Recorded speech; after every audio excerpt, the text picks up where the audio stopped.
To find the killer, police have to explore all the options. In all investigations, the worst thing you can do is narrow your focus to one person too quickly. It was like speaking with this person, speaking with that person. They had a relationship that spanned decades. It was on again, off again. She ain't playing in the Little League. He said, I've been looking for your mom. I think she's out here with other guys and doing drugs. I told her, I said, you don't even know what you're dealing with. These guys are ruthless. But can technology prove it was all a lie?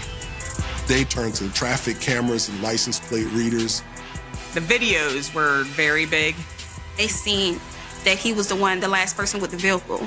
He could not explain how she ended up dead. Something's just not adding up.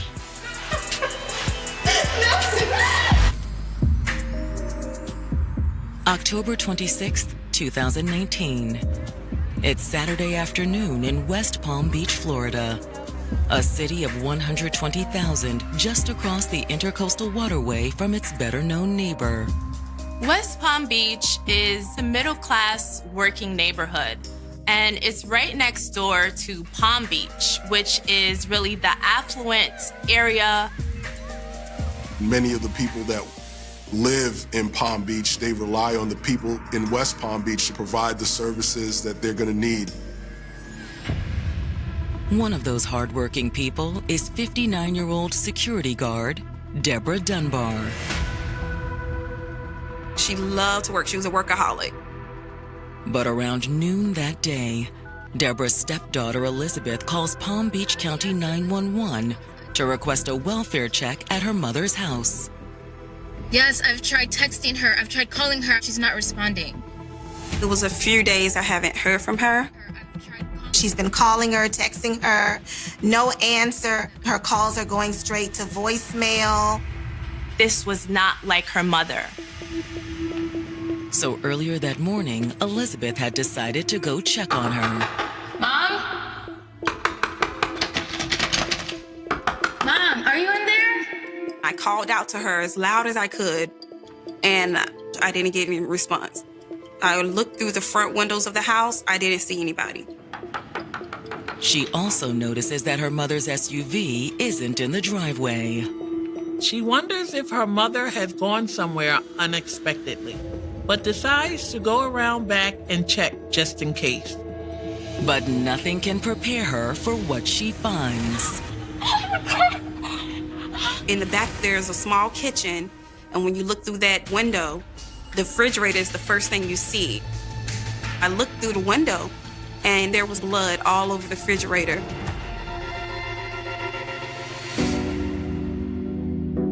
Deborah Dunbar wasn't Elizabeth's biological mother, but that never seemed to matter. Deborah had dated her father, and she just grew a fond liking to her. My mother passed away when I was 13 years old. So when I connected to Deborah, she reminded me a lot of my mom. And I liked her instantly. She just seemed so calm, sweet, and just laid back. The love between them was mutual. You look so happy. Thank you. I love to see. With Elizabeth, Deborah pretty much took on the role of mother. She nurtured her. She gave her what she needed. She gave her confidence.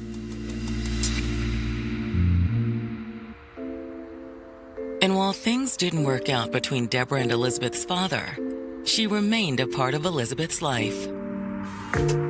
It was just something about our relationship. We just stayed connected. As Elizabeth went on to have children, Deborah then stepped into the role of a grandparent. She didn't have any kids of her own. So when she was around me and my kids, it really just lit up her world. My children loved her so much. She regularly visited with, took care of, and spoiled them whenever she could. She would just put money in your hand just for nothing. And I'm like, Mom, why are you coming over here giving me money? She was just, I just want to make sure that you and the kids have what you need. Deborah also tenderly cared for her elderly mother. When her mother got up in age, Deborah actually took care of her by moving in with her.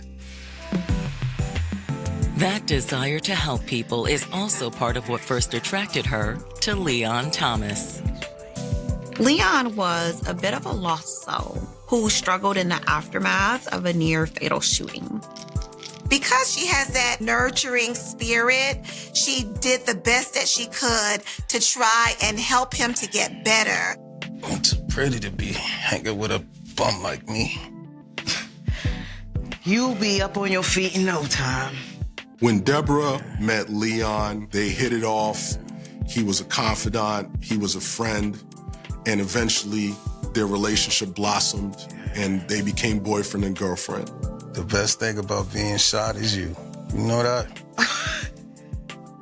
Well, how about this? Next time you want some attention, how about you just ask me directly, huh? All right, we could do that. We could do that.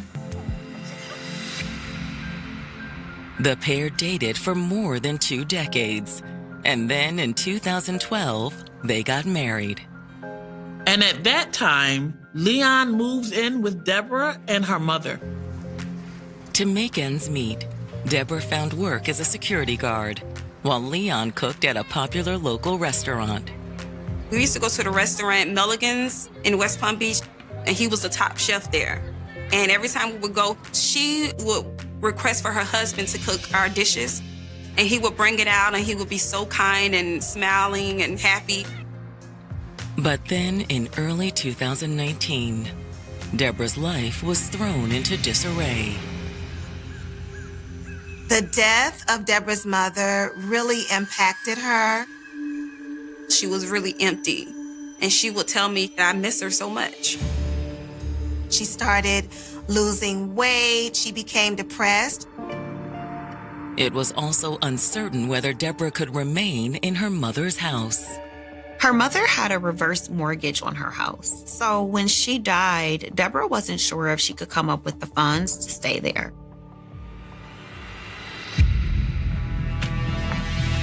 But now, after Deborah's daughter called 911, the West Palm Beach police are responding to that same house for a welfare check.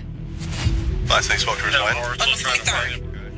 Elizabeth tells the officer what she observed through the window.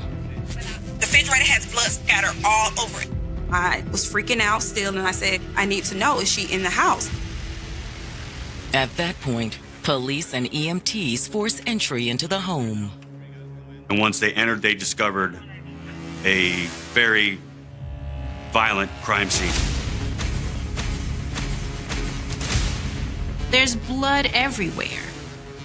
A blood trail on the floor leads officers deeper into the house. It seems as though something had been dragged into the bedroom.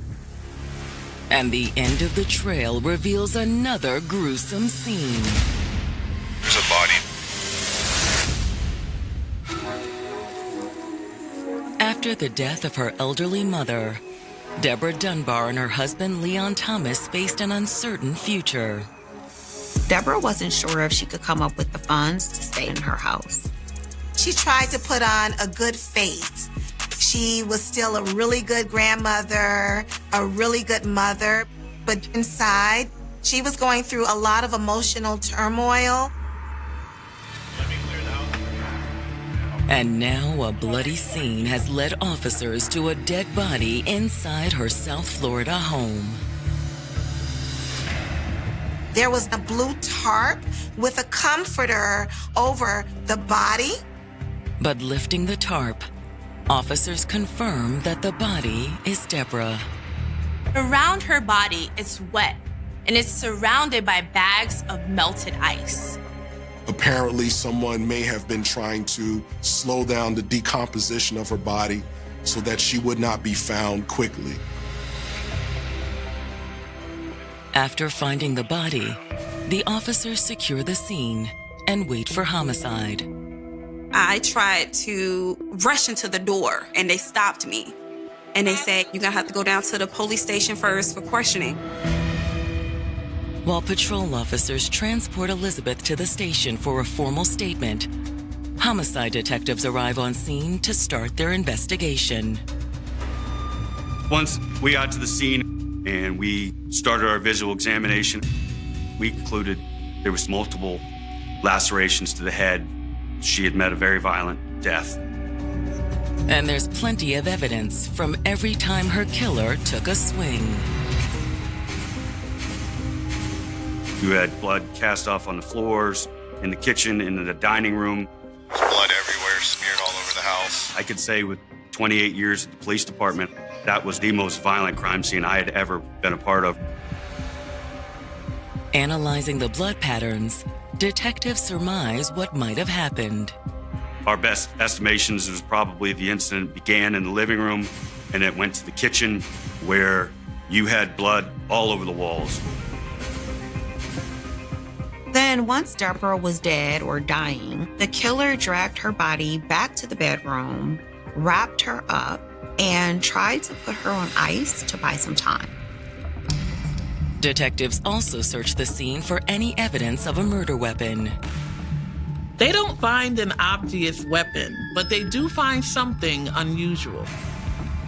There was 2 pot handles at the scene. There was a handle on the floor in the kitchen, and there was a handle on the floor in the dining room. Is it possible Deborah had been brutally beaten with pots until the handles broke off? Why leave the handles, and where were the pots now? But the biggest question was, why would someone bludgeon the 59-year-old security guard? Was this a robbery that had gone bad? But what confuses the detectives is that there are no signs of forced entry. All the doors were secure. If you're going to commit a robbery and batter somebody like that, you're not usually going to find somebody lock the doors behind them. Back at the station, detectives sit down with Deborah's daughter, Elizabeth. They really want to know about the last time she talked to her mom. Elizabeth says she'd spoken to her 3 days prior. I called her and I was like, I know Leon's supposed to be getting out of jail. Elizabeth tells detectives that Deborah's husband, Leon, had been serving some time in jail. And Deborah was planning to pick him up when he was released on Friday. I said, do you want me to go with you? She was like, no, don't worry about it. Don't worry about it. But then, Elizabeth says that Leon had unexpectedly come by her house earlier that morning, alone. My children told me, Mom, there's some guy looking at our window. Then I went to look and it was him. I walked out and I said, are you okay? What's going on? And he said, I've been looking for your mom. Elizabeth says she told Leon that she hadn't had any contact with her mother since before his release from jail. But then she says that Leon told her that when she came to the jail, she wasn't alone. He said she had a guy in the car with her, and I don't know why she would do that, rub another guy in my face. Elizabeth says Leon told her he didn't know who the guy was, but that he looked like bad news. He said the guy looked like a crack addict and that Deborah had started using too. It's like she's losing her mind. She's at the crack house. She's sleeping with this person, sleeping with that person. She had allegedly gone on a drug binge. She was acting erratic. He started to speak negative things about my mom that I knew was untrue. So, Leon, I don't believe that it's my mom. He was like, no, you don't know her. I know her. But Elizabeth has another reason to doubt Leon. Elizabeth begins to tell detectives that her mother, Deborah, and Leon have had a long-standing relationship that has been on and off again. The volatility is one of the reasons he ended up in jail in the first place. He went in for domestic violence. They got into an altercation. But the stint in jail wasn't the only outcome. She got a restraining order against him.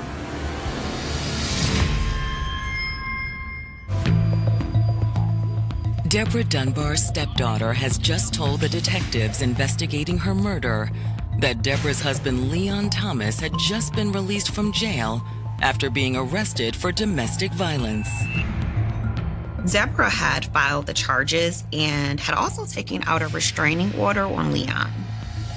Elizabeth says many of the issues stemmed from Leon's drug problem. He used drugs really bad. He struggled with addiction for years. She says that when Leon's using, he's often subject to paranoid hallucinations. I know what you were doing. What you talking about?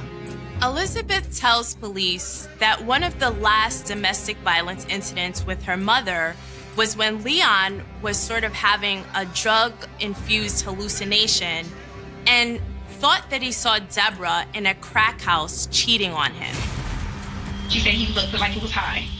He said, I saw you in the crack house and you used to sleep with guys there. She was like, why would you think something like that of me? She was like, you're the one running around here using drugs, doing all this crazy stuff. And that's when he punched her. He was arrested for it and was going to be prosecuted for it. Elizabeth says she's the one who urged her mom to press charges. Her whole face was just like swole and her eye was black. She got a restraining order against him. He couldn't come within 500 feet of her, is what the court ordered. But Elizabeth says that despite the restraining order, Deborah had stayed in contact with Leon while he was in jail. Unfortunately, Deborah opened back up the channels of communication. And as a matter of fact, she planned to go and pick him up from jail when he was released. Elizabeth says she tried her best to dissuade her mother. But her mother believes that he's going to change. Still, she says she had her doubts about Leon's story. I'm thinking to myself, like, something's just not adding up. Leon's story about a mysterious crackhead boyfriend just didn't sound like Deborah. So after Leon left, she decided to reach out to her mother. I just kept calling her. No answer. I texted her, I said, Mom, please call me back. But when there was still no answer, Elizabeth decided it was time to pay her mom a visit. I texted her and I said, I'm going to come find you. Mom, I don't know what's going on. Mom? She went over to the house, but all of the doors were locked, the lights were off, and the SUV was also missing. Starting to get worried, Elizabeth says she called Leon. He then tells her, okay, come pick me up. We'll look for her together. I am at Curry Park. I went to find him and he was at the park like he told me he would be. And he said he saw my mom car parked on 3rd Street. So I said, take me to the car. Elizabeth says he directed her to a house in Riviera Beach, just north of West Palm. The car was there. Deborah was nowhere to be found. My mom loved that car. She wouldn't park it somewhere and leave it. What is my mom's car doing here? This is where that crack house is at, man. But she says Leon drew her attention to the nearby house. He was like, oh, that's a crack house. You see how ragged it is? In Riviera Beach, just like West Palm, we have areas that have drug homes. It was like she's messing with this guy. She's sleeping with him. Elizabeth tells detectives that she didn't know what to do. I'm just losing my mind. I'm like trying to keep it together because I don't want to jump to conclusions. So he goes, maybe we should just go back to the house and see if she's there. So that's what they did. When they got there, the house was locked, of course. There wasn't any activity going on. Then, looking through the back window, Leon said he saw something. Hey, I think I see blood here. Come here. He said, uh-oh, something's not right. I see blood. And I said, what are you talking about? Look, over there. So I looked through the window.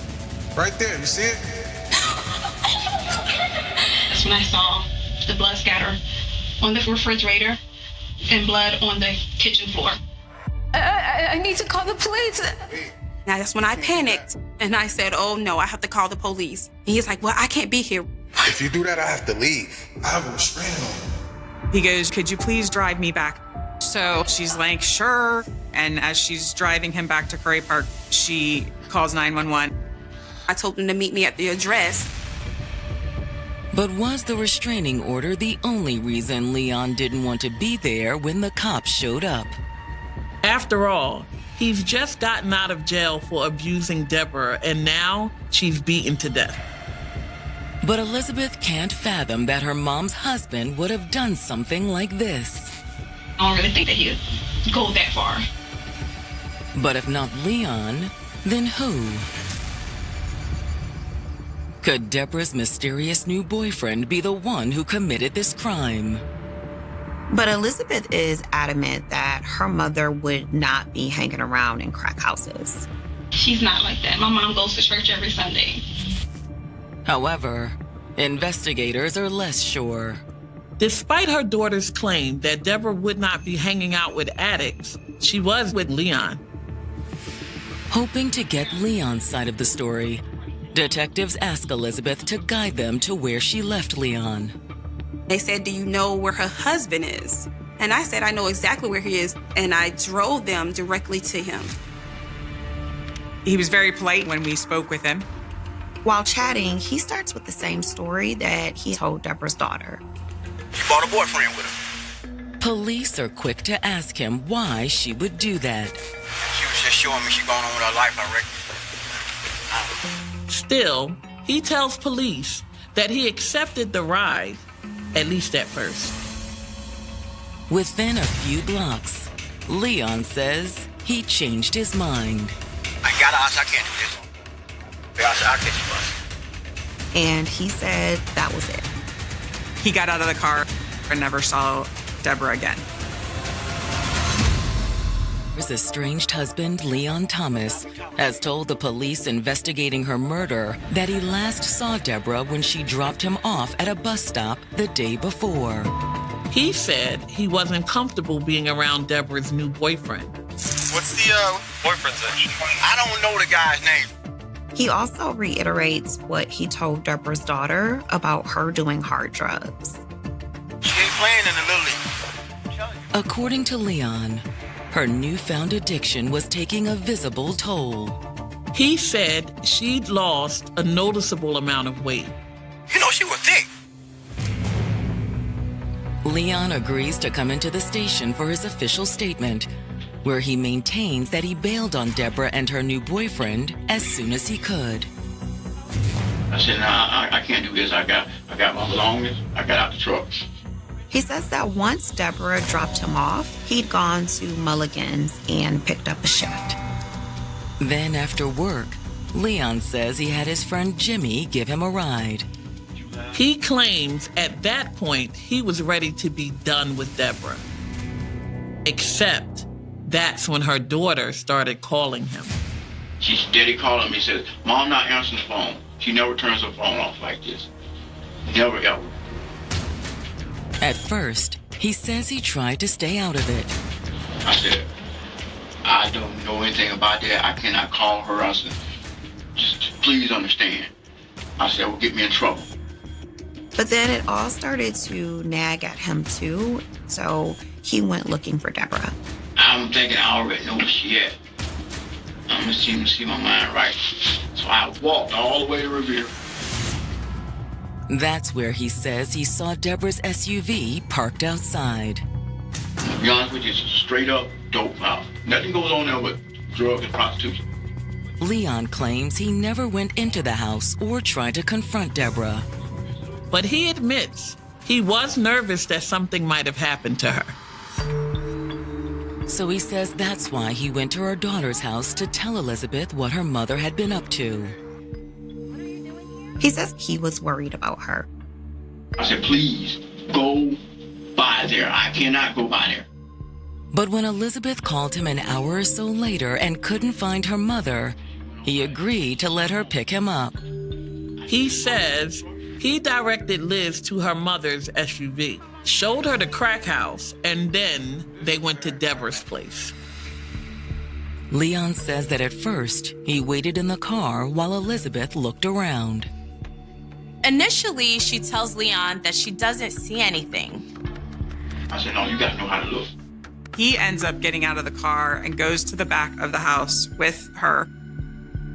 He's also seeming to direct her to exactly where she needs to be able to look.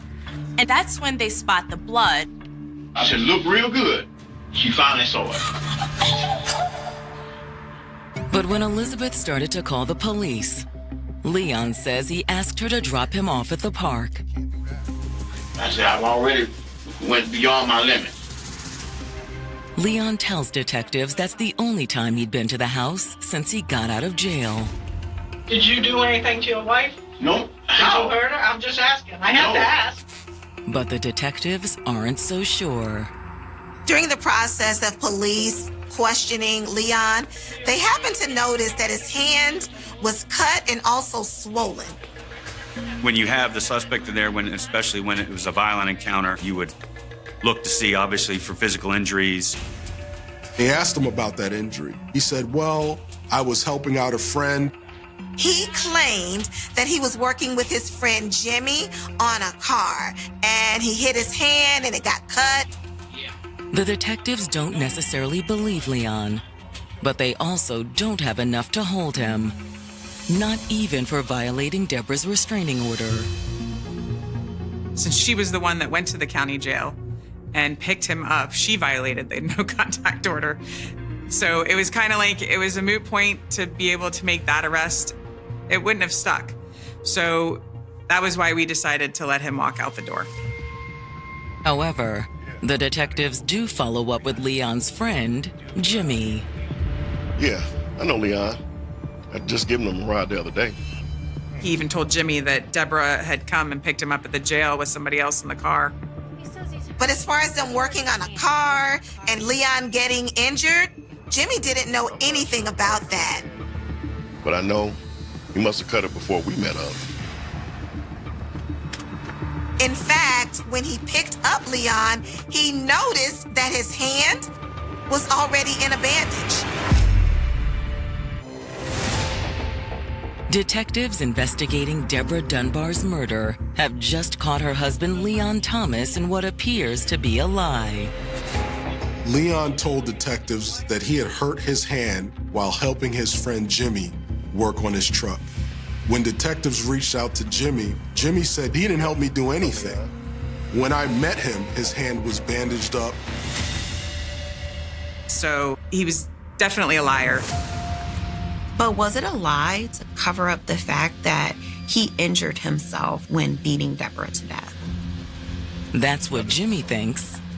When I heard the news, what happened to Deborah, I just assumed Leon had something to do with it. Thanks, Jimmy.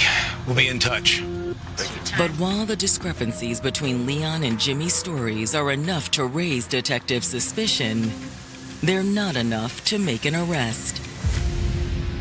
Looking for more evidence, the detectives head to the location that Leon indicated that he had found Deborah's SUV. Miss Dunbar's vehicle was located in Riviera Beach, where he said that last he had seen her. When police finally find Deborah's SUV, they look on the inside. In the front seat, they see what appears to be possible bloodstains on the driver's seat and steering wheel. They found blood splatter and other things that indicated that the vehicle was driven after Deborah's murder. While the car is towed into the crime lab for processing, detectives canvass the neighborhood. When you do these things, after you fan out through the neighborhood, start taking statements, looking for video evidence. Several homes and businesses nearby have security camera systems, and the owners are happy to provide detectives with the footage. Technology is a game changer in a lot of incidents. Hoping to determine who drove Deborah's SUV to Riviera Beach, detectives also turn to the city's traffic monitoring systems. There's cameras all around the city. There's license plate readers. Buses have cameras on them. For days, we searched the area around Riviera Beach where the car was, trying to find holes in his story. And then, detectives find what they're looking for. Leon was actually caught on camera. They find traffic camera footage from Friday morning, not long after Leon was released from jail. It's of Deborah driving her SUV. They only saw Deborah and Leon in the car. They didn't see anyone else. Then, hours later, a plate reader picks up Deborah's SUV driving north. This would be consistent with the direction of traveling from Deborah's house to Riviera Beach. But it's not until detectives review the doorbell camera footage from a home in Riviera Beach that they get their first glimpse of the driver. They see a man actually driving the SUV up to the spot, getting out of the car, and the build and the height of the person looked a whole lot like Leon. Leon Thomas is the person that had brought Deborah's car to that place in Riviera Beach and then walked away. Now convinced that Leon is Deborah's killer, investigators have him brought in for another round of questioning. They confronted him with the fact that they saw footage from when he was picked up from jail, and there was no one else in the car but him and Deborah. This is you in the passenger seat, the same spot that you were in when you got in it at the jail. So, I know you were still in Deborah's car. You didn't get out of the car. After we were able to show him that that story was bogus, it then, I think, got real to him. Leon was forced to admit that there was no other man. Now is a good time that we start really getting down to business about what happened between the two of you. He said, you know what? I need to tell you something. Leon now says that he and Deborah first went by the restaurant where he worked before heading to her house. And after getting to the house, Leon admits that an argument ensued. Look at me when I'm talking to you. You know what, Leon? I should have left your ass in there. So how many times did you hit her? Leon says that isn't what happened at all. He says he never hit her. Just shoved her. He had pushed her, and she had hit her head on the wall. Now you ain't got nothing to say now, do you? But when he left, he said that she was conscious. Put on the spot by detectives investigating his estranged wife Deborah Dunbar's murder, Leon Thomas has admitted they got into an argument on the morning she died. He proceeds to tell us that he pushes her and she hits her head on the wall, but definitely minimizing the damage. But the detectives don't buy it. I know she wasn't fine when you left. Something bad went down in the house. But as detectives keep pushing, Leon sticks to his story. Everything else. He says when he left the house, Deborah was mostly fine, but maybe a bit out of sorts. She was a little shaken up. When detectives ask if she was bleeding, Leon denies it. We've been to the house. You would see blood. Yeah. Yeah. I'm saying, I didn't see any blood. He could not explain how she ended up dead later. So detectives try giving him an out. Maybe something went wrong. I think maybe you killed her, forgot about it, blacked out, anything like that. They asked him point blank, did you kill her? Leon continues to say no. Eventually, detectives have had enough. We were there for probably 13 hours total, probably about 6 or 7 of them just sitting there talking. But even without a full confession, they believe they have enough evidence to build a strong case against Leon. They go ahead and arrest him for second-degree murder in the death of Deborah Dunbar. It's a welcome relief for her family. The day they arrested him, I had goosebumps all over my arm, and I was like, okay, Mom, you're gonna have justice now. Their case becomes even stronger when detectives pull Deborah's phone records. They mirrored up to the video that we have. So we were able to put that timeline together. So I know that that attack happened somewhere after 7:30 in the morning and before 11:30 in the morning. when he makes contact with his friend Jimmy. The autopsy also confirms what detectives had first surmised at the crime scene. Deborah died as a result of blunt force trauma to her head, her face, her neck, and she also had extensive defensive wounds on her hands. The lacerations to the head was ultimately the cause of death. In other words, someone had done far worse than simply shove her. There is also further proof of Leon's lies. The autopsy report comes with a toxicology report, and the toxicology report stated that there were no drugs in her system. So his claims of her using drugs and being off the deep end were his reflect of what he was doing. Based on the ME's findings, detectives are convinced that on the morning of the murder, Leon's fight with Deborah escalated far more than he claimed. She picked him up at the jail. There was nobody else in the car. They come back, they go inside. He's trying to mess around with her. She doesn't want to, and they start having some arguments. No. Leon, not right now. 2 months and that's what I come home to?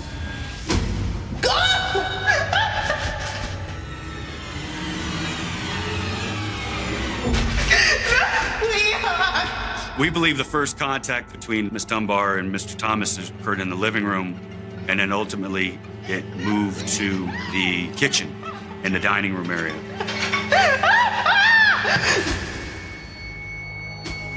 She fought as best she could, and ultimately there was no way she was going to be able to overpower him. This woman that you love, to think that you could beat her to death, that you would drag her into the bedroom and place her in a tarp with sheets all over her and leave her there and put her on ice bags. To be able to do that, you definitely have this dark terribleness about yourself. Then, that night, Leon drove Deborah's SUV up to Riviera Beach to bolster his claim that she was doing drugs and sleeping with other men. I believe that at some point in his mind, he realized there's no way I'm going to be able to cover this up. I think his guilt was getting to him, which is the reason that he contacted Elizabeth. But prosecutors never have to prove their case in court. Leon's defense team decided that it was in his best interest to plead guilty instead of going to trial. He would have gotten life in prison if this had gone to trial. He pled guilty to the lesser offense of second-degree murder, and he ended up getting 60 years in prison. While this would not bring Deborah back, it would bring her family some closure that Leon Thomas would likely spend the rest of his life behind bars. The sentence ultimately leaves Deborah's family with mixed feelings. We wanted him to have life in prison, but at least he's away for 60 years. But no amount of prison time can make up for the loss of Deborah. It's very unfair because even in prison, he still gets to exist. Deborah Dunbar, she gave all that she could to help other people have a better quality of life, and hers was taken from her. Every year, my kids, when her birthday come around, they get like, oh, we miss Mama Deborah so much. And I just have to constantly remind them of the good times that we shared. And part of her healing comes from knowing that she did everything she could to figure out the truth of what happened to her mother. I truly believe that she's in peace with her mom. All I can do is hold the great memories that I have of her in my heart and continue to fight for women who are in domestic violence situations. You deserve to be loved, you deserve to be happy, and you don't have to settle. And if there's a way to escape a situation, take it. The fog rolling off the Pacific Ocean during the winter of 1997 did not just blanket the rugged coastline of Northern California. It swallowed it whole, wrapping the jagged cliffs, towering redwoods, and isolated mountain passes in a suffocating shroud of gray silence. It was the kind of mist that muffled the sound of crashing waves below, burying the world in a damp, chilling stillness that felt less like weather and more like a permanent state of exile. In a quiet, affluent neighborhood nestled in the foothills outside Mendocino, where sprawling Victorian homes sat hidden behind dense thickets of eucalyptus and cypress, the silence was absolute, until the blood shattered it. It was a Tuesday night, December 16, 1997. The neighborhood was unaccustomed to violence, insulated by wealth, natural beauty, and the quiet isolation of rural coastal life. But inside the two-story cedar shingle home at 742, Whispering Pines Lane, time had stopped in the most brutal, calculated way imaginable. David Sterling, a 42-year-old independent financial consultant whose professional reputation was built on discretion and whose charm had woven him deeply into the fabric of the local community, lay motionless on the imported wool carpet of his master study. He was dressed casually, a dark merino wool sweater, pressed trousers, and leather loafers, but his posture was unnatural, twisted at a sharp angle that betrayed the violent finality of his last moments. He had been bound tightly at the wrists and ankles with heavy-duty industrial zip ties, his torso lashed securely to the heavy mahogany frame of his office chair. And the blood, a thick, dark pool of crimson that had soaked deep into the wool fibers of the rug, creeping outward toward the base of the built-in bookshelves. He had not been robbed. A vintage Rolex timepiece worth over $15,000 still sat unmarred on his left wrist. A leather money clip containing over $2,000 in cash rested openly on the desk beside an untouched laptop. There were no signs of a panicked struggle, no overturned chairs, no smashed windows, no frantic ransacking of drawers. The house was meticulously orderly, almost clinical, save for the corpse strapped to the chair in the center of the room. He had been tortured. The forensic report filed hours later by the Mendocino County Sheriff's Department would reveal a chilling catalog of methodical cruelty, ligature marks indicating prolonged restraint, defensive fractures on his fingers, and finally, a single, clinical puncture wound to the base of the skull, delivered with an instrument so fine and precise it left virtually no external trauma. An executioner's strike. Clean, silent, professional.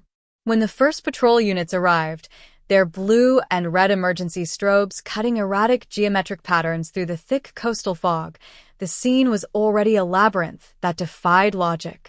Lead Detective Marcus Vance, a veteran investigator whose eyes had seen the darkest corners of human depravity across 2 decades of service, stepped under the fluttering yellow crime scene tape, his heavy wool overcoat absorbing the fine, persistent mist.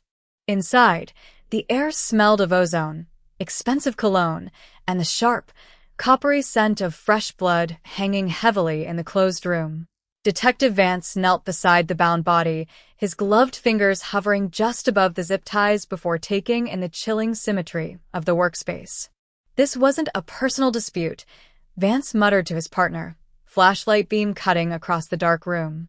This wasn't a robbery gone wrong. This was an appointment. David invited someone into this room, sat down, and walked straight into a trap. Initial theories raced through the local department like wildfire. Was it a cartel reckoning? A corporate dispute tied to high-stakes embezzlement? Or a darker, more personal secret hidden beneath David Sterling's immaculate public persona? Investigators tore into his background, interviewing associates, former lovers, business partners, and neighbors. They combed through banking records, phone logs, and personal correspondence, hunting for a motive, a threat, a whisper of discord. They found nothing. David Sterling was a phantom of his own creation. As the investigation ground deeper into the bitter winter nights, a terrifying revelation surfaced. David Sterling did not exist. Or, more accurately, David Sterling had only existed for 6 years. When detectives attempted to trace his birth certificate, his social security registry, and his educational transcripts prior to 1991, they hit a brick wall of absolute nothingness. The social security number he used to purchase the Mendocino home and register his financial consultancy belonged to a deceased infant from rural Ohio who had died of pneumonia in 1955 at the age of 3 weeks old. He was a ghost who had bought a dead child's identity, built a successful life on a foundation of fabricated paper and blended seamlessly into the elite society of Northern California. And now, that ghost was dead, murdered by an even darker, more sophisticated phantom who had left behind 0 fingerprints, 0 DNA traces, and 0 witnesses. News of the execution leaked to the local press, and panic swept through the coastal enclaves like a contagion. Headlines blasted the horror across state lines. Mendocino financial consultant executed in locked study, the mystery of Whispering Pines, who was David Sterling. Fear gripped the community. Neighbors bolted their doors, installed private security systems, and looked at one another with deep, agonizing suspicion. If a man with a hidden past could be hunted down and slaughtered in his own home, then anyone could be next. The initial investigation launched with massive momentum, drawing resources from the FBI and the California Department of Justice. Detectives combed every inch of the property, bagging carpet fibers, lifting trace samples, and running national database queries on the unique zip ties used to bind the victim. But in 1997, biometric databases were primitive, DNA profiling was in its infancy, and cross-state jurisdictional cooperation was plagued by administrative red tape. The leads flooded in by the hundreds, only to crash against the rocks of reality and fizzle out into absolute dead ends. The fingerprint matches returned nothing in state or federal repositories. The zip ties were a commercially mass-produced brand sold in hardware stores across 3 continents. The digital footprint was a maze of dead ends and encrypted offshore shell accounts. Days bled into agonizing weeks, and weeks turned into desolate months. The case file, once a towering stack of crisp white paper sitting front and center on Detective Vance's desk, was eventually bound in a heavy cardboard binder, stamped with the ominous, dreaded words, "Unsolved/Cold Case." It was moved from the active homicide room down into the damp, concrete-vaulted basement archives of the Mendocino County Courthouse, a forgotten crypt where the unsolved victims of the Pacific Coast lay buried under layers of institutional dust and bureaucratic silence.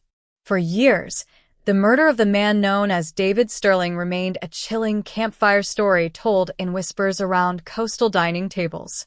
A tragic anomaly.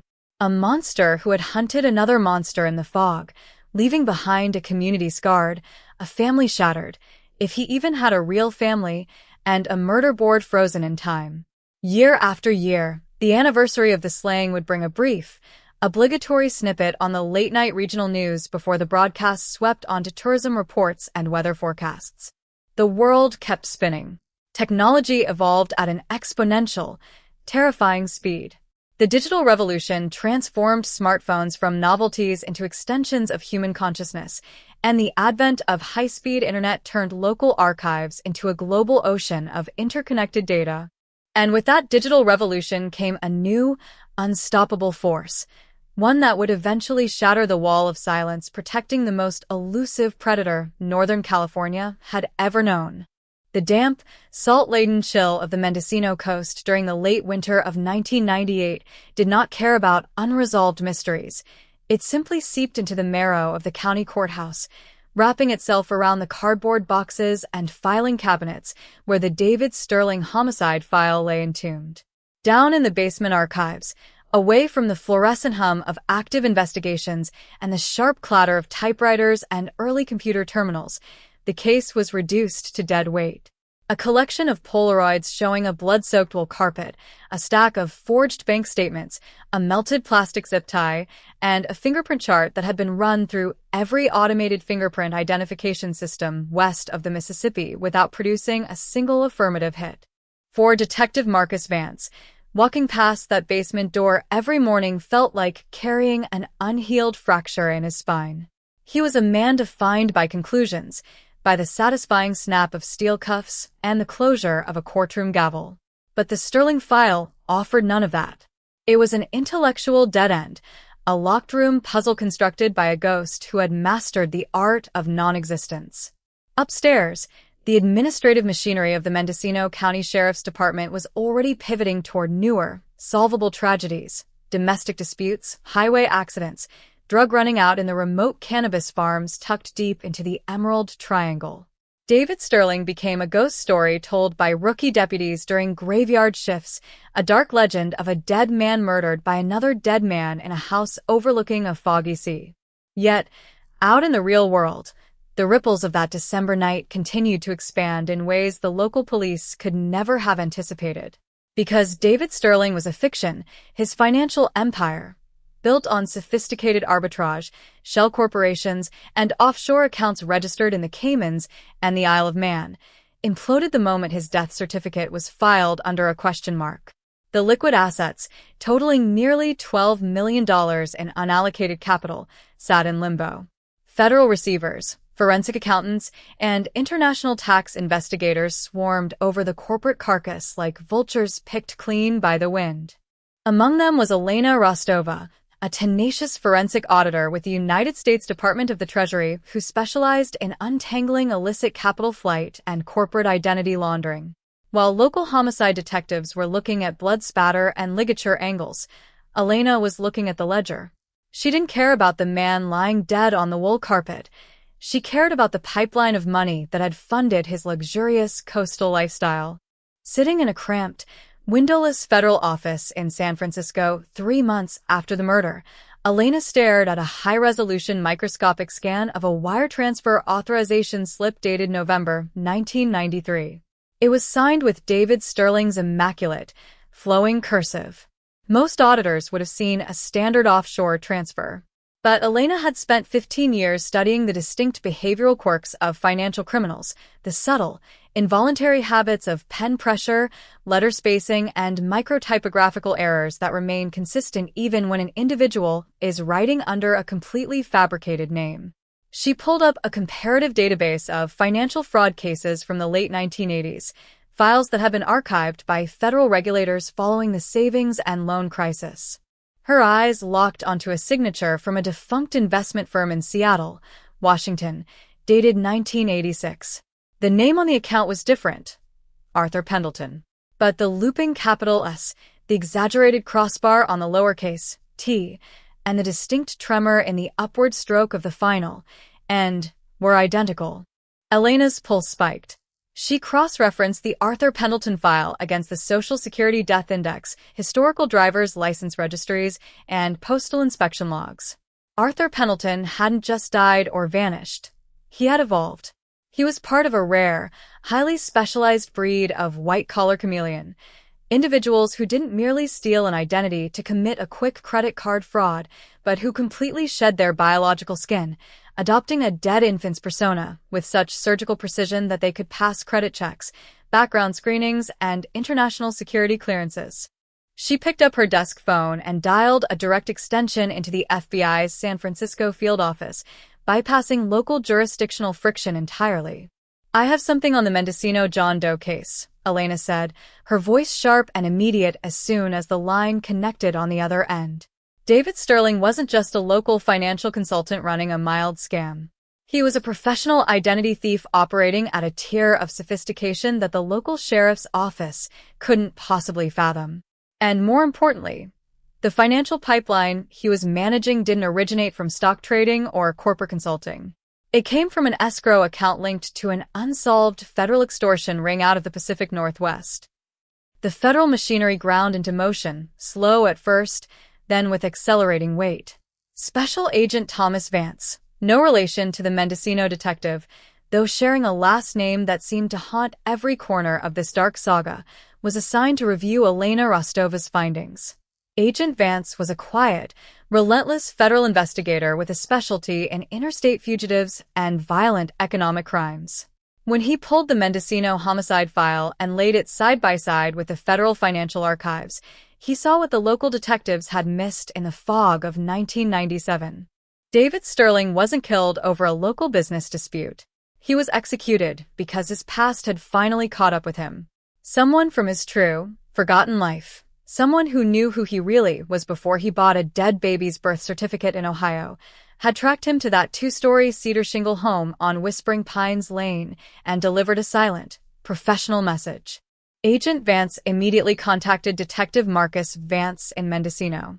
The two men, sharing a surname and a mutual obsession with the cold case, met on a damp, gray Tuesday morning in a diner off Highway 101, halfway between San Francisco and the rugged northern coast.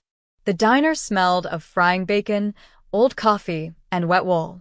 Outside, semi-trucks thundered southward through the mist, their tires hissing against the rain-slicked asphalt. Agent Vance slid a manila folder across the worn laminate table between their coffee mugs.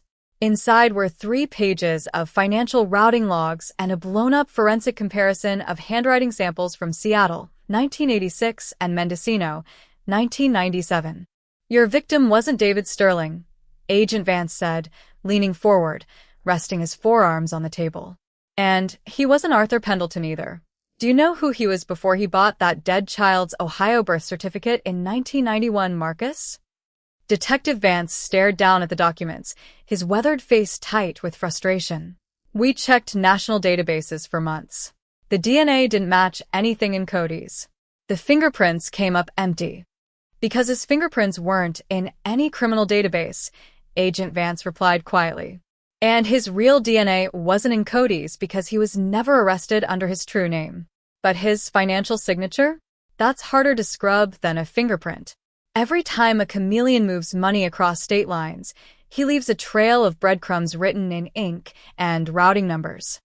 Agent Vance tapped the page with a blunt finger.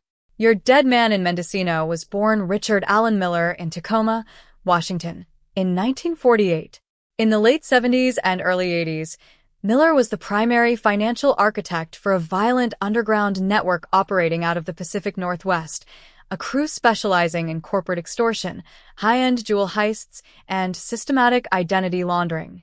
When the Fed started closing in on his crew in 1985, Miller didn't get indicted. He vanished.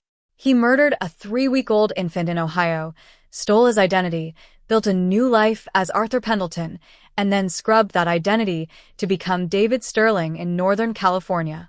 Detective Vance felt a cold drop of sweat trace down the back of his neck despite the chill of the diner. If he was hiding from a federal extortion ring from the 80s, why did someone execute him in his own study in 1997 using military-grade restraint techniques and a silent puncture wound? Because, Agent Vance said, his eyes locking onto the local detective's gaze with absolute, unblinking intensity, he wasn't hiding from his old crew. He was hiding from his partner, the man who taught him how to disappear. A man who was even better at being a ghost than Richard Miller ever was. The realization hung in the air between them, heavy and suffocating. The murder at 742 Whispering Pines Lane was not a random act of violence, nor was it a simple local settling of accounts. It was an internal execution. One professional predator hunting down another across state lines, across decades, across stolen identities.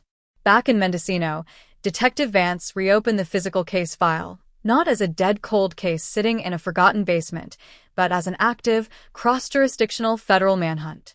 He pulled the Polaroid of the zip tie off the evidence board and examined the manufacturing stamp under a high-intensity magnifying glass. It wasn't a standard consumer brand bought at a local hardware store in Mendocino. It was a specialized, military-grade polymer locking tie manufactured exclusively for defense contractors and maritime supply companies operating out of Puget Sound in Washington state. The killer hadn't come from the local neighborhood. He had come down from the northern rain, tracked his target across the state line, walked through the fog into the cedar shingle home, tied Richard Miller to his own office chair with industrial rigging, delivered a clinical, untraceable execution, and vanished back into the mist without leaving a single footprint on the wet earth outside. As the months turned into years, the federal local task force chased ghosts across 3 states. They interviewed retired federal agents from the 80s, tracked down old criminal associates of the Tacoma extortion ring, and cross-referenced thousands of maritime manifests, shipping logs, and real estate transactions from Washington to California. Yet, despite the mounting mountain of circumstantial data, the trail stubbornly refused to yield a name.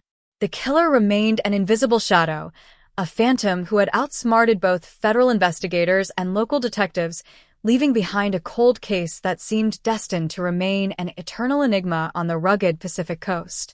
Until, nearly 3 decades later, The digital ocean of the 21st century finally washed up a piece of driftwood that no one could ignore.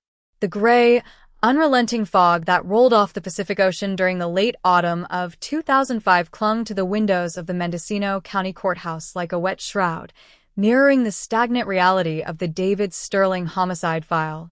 8 years had passed since the execution-style murder at 742 Whispering Pines Lane, and the investigation had long since transitioned from an active federal local manhunt into a quiet, institutional ghost story. The cardboard box labeled Sterling/Miller homicide sat on the bottom shelf of the cold case rack in the basement archives, its edges curling slightly from the damp coastal air that perpetually filtered through the building's ancient stone foundation.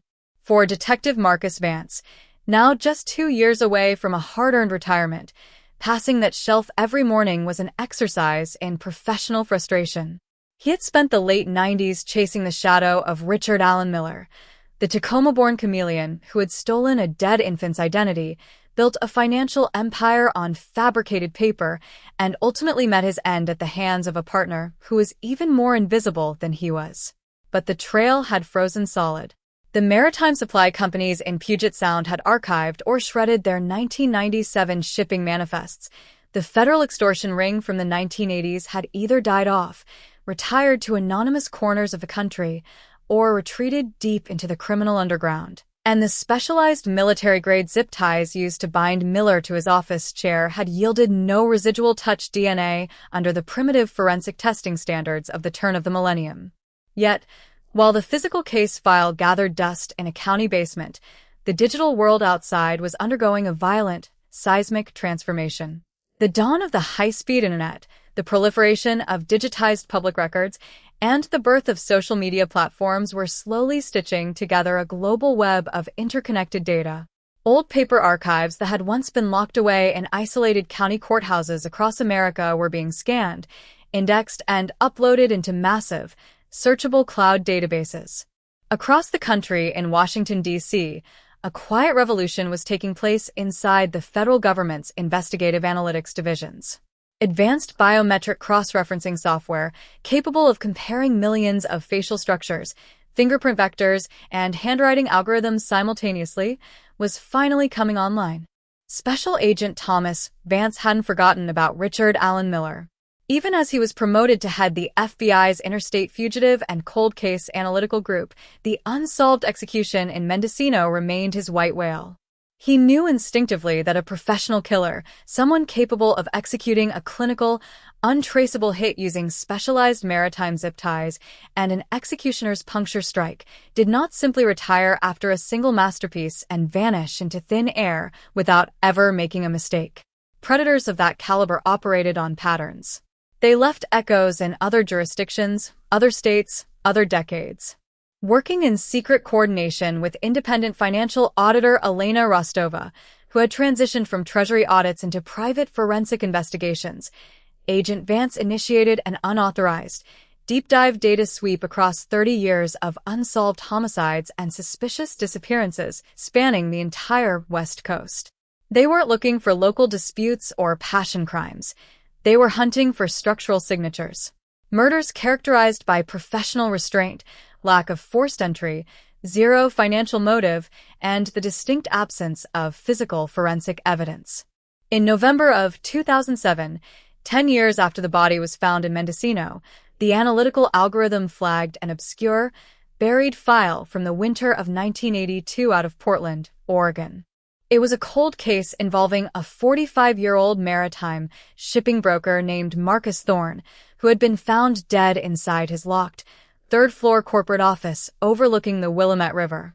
He had been bound tightly to his executive chair with industrial-grade polymer rigging ties, his torso lashed immovably in place. And the cause of death? A single, clinical puncture wound to the base of the skull, delivered with absolute surgical precision, leaving no external trauma, no defensive wounds, and no structural disturbance in the room. Agent Vance's heart hammered against his ribs as he pulled the digitized crime scene photos from the Portland archive. He placed them side by side on his dual-monitor workstation with the 1997 Mendocino crime scene photos of Richard Miller. The geometry was terrifyingly identical. The choice of chair, the precise angling of the industrial zip ties, the absence of forced entry, the untouched valuables sitting openly on the desk, and the exact signature execution wound at the base of the skull. It wasn't a copycat. It was the same hand, the same architect. He didn't just kill Richard Miller in 1997. Agent Vance whispered into the quiet, fluorescent-lit federal office as Elena Rostova stood behind his chair, staring in stunned silence at the dual screens. Miller was his second cleanup. Marcus Thorne was his first. The realization blew the top off the investigation. The Phantom Killer wasn't an anonymous hitman hired for a single job. He was an internal executioner, a systematic predator who hunted down former associates from the Pacific Northwest criminal networks of the late 70s and early 80s, systematically eliminating them one by one across decades with terrifying, methodical patience. Agent Vance immediately contacted Detective Marcus Vance in Mendocino, pulling the local veteran back into an active federal operation that had just expanded across state lines and historical epochs. "We have a signature, Marcus," Agent Vance told the local detective over a secure, encrypted phone line. "Your dead man in Mendocino wasn't an isolated target. He was part of a sequence. The same man executed a shipping broker in Portland 15 years before Miller bought that dead baby's birth certificate in Ohio." "Do we have a name?" Detective Vance asked, his voice sharp with decades of pent-up frustration. "Not yet," Agent Vance replied grimly. "But we have a geographic corridor and a timeline." The killer operated out of the maritime supply hubs of the Pacific Northwest during the late 70s, moved through Portland in the early 80s, drifted down to Seattle during the mid-80s corporate boom, and eventually tracked Miller to the Northern California coast in the late 90s. He's following the shipping lanes, Marcus. He's hunting along the coast. The Joint Task Force mobilized with renewed, aggressive urgency. They pulled every archived corporate registry, maritime union roster, and commercial shipping manifest from Seattle, Portland, and San Francisco dating from 1975 to 1998. They looked for a man who possessed advanced anatomical knowledge, structural engineering familiarity, and access to specialized maritime rigging supplies, someone who could blend into high society corporate circles while maintaining the cold, ruthless discipline of a Black Ops operative. Yet, despite expanding the digital search grid across thousands of federal and state records, the killer remained frustratingly elusive. The digital ocean was vast, and a true ghost knew how to manipulate the currents, leaving behind only dead ends, fabricated corporate shells, and aliases that evaporated the moment an investigator got too close. As the calendar pages turned toward the end of the decade, the investigation faced a brutal reality check.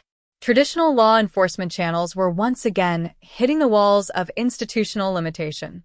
The original witnesses were aging or passing away. Physical evidence from the 1982 Portland case had long since been degraded or discarded by municipal budget cuts, and the federal task force was facing impending administrative restructuring. The cold case seemed destined to slip back into the dark shadows from whence it came, waiting for another decade to pass before the next technological leap could offer a new weapon in the hunt. Little did the investigators know, the final key to unlocking the identity of the maritime phantom would not come from a federal database or a state crime lab, but from an entirely unexpected revolution in how the modern world confronted its darkest secrets. The dawn of the true crime digital era was just around the corner, and the ghosts of Whispering Pines Lane were about to be summoned back into the blinding light of global scrutiny. The year 2012 arrived with a cold, driving rain that swept across the rugged cliffs of Northern California, drumming a relentless, heavy rhythm against the window panes of the Mendocino County Courthouse. Down in the damp, subterranean archives, the cardboard box labeled Sterling/Miller homicide sat untouched, its edges curling further into the shadows.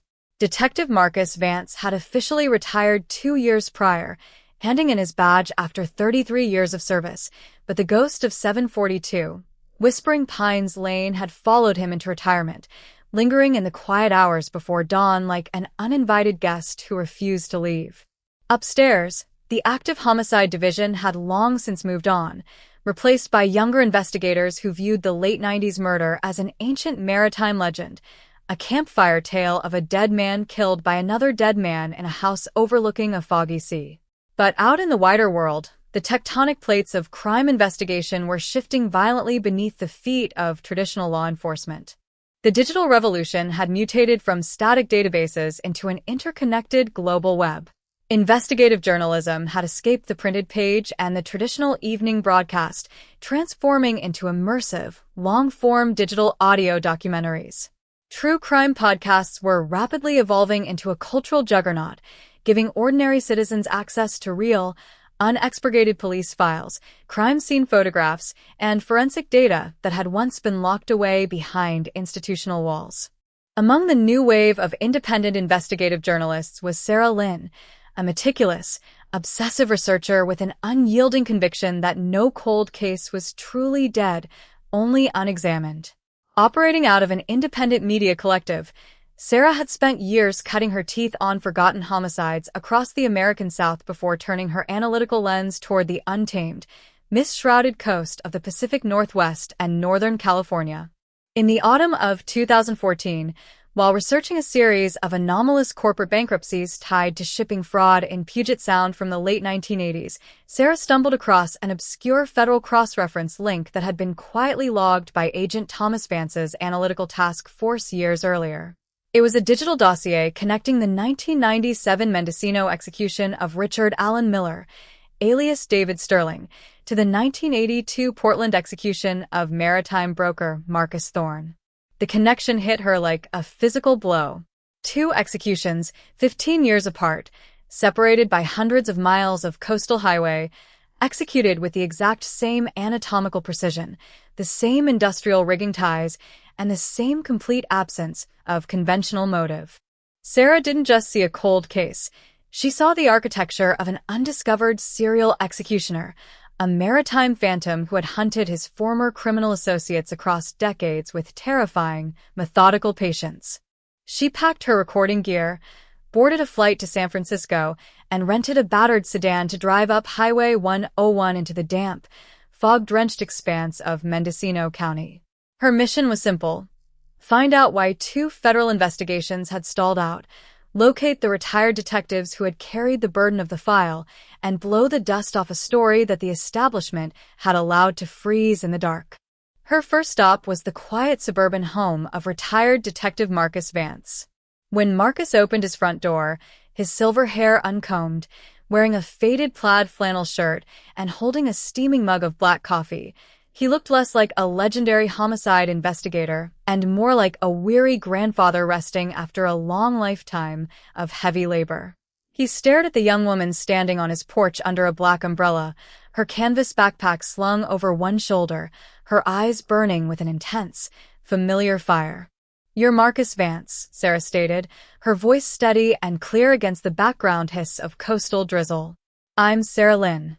I do investigative audio documentaries. And I want to talk to you about Richard Allen Miller." Marcus froze. The coffee mug in his hand paused midway to his mouth.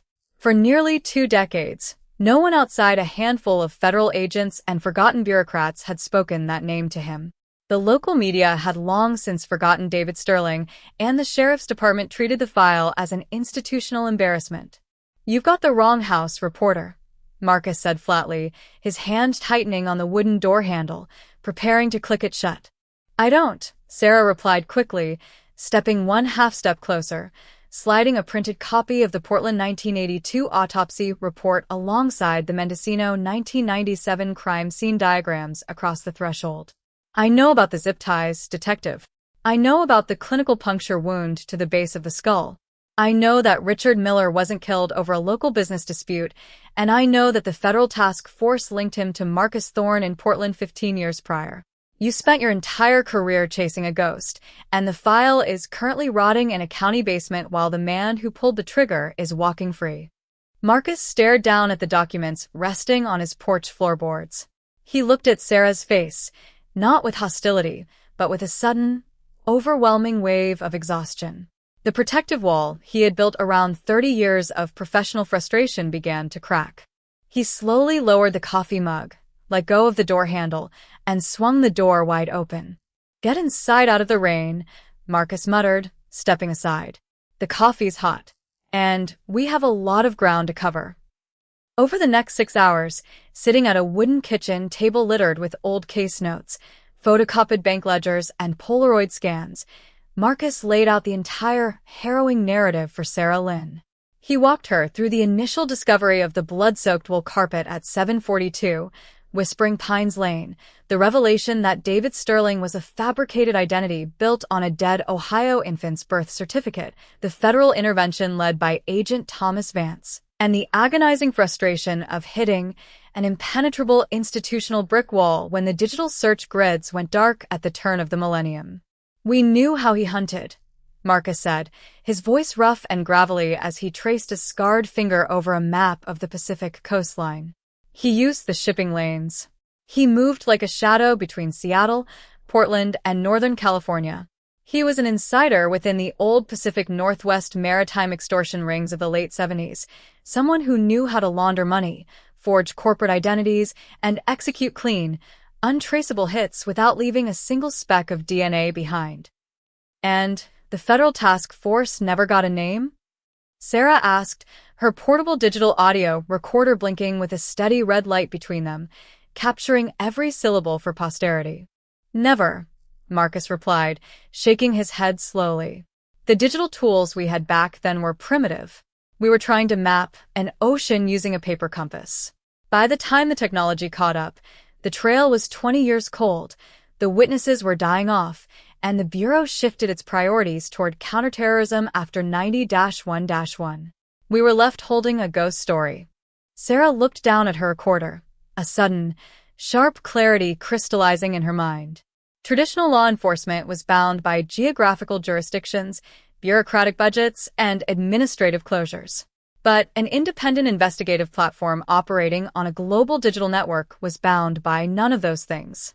"We aren't going to wait for another federal grant, Detective," Sarah said quietly, looking directly into the retired investigator's weathered eyes. "We're going to open the file back up.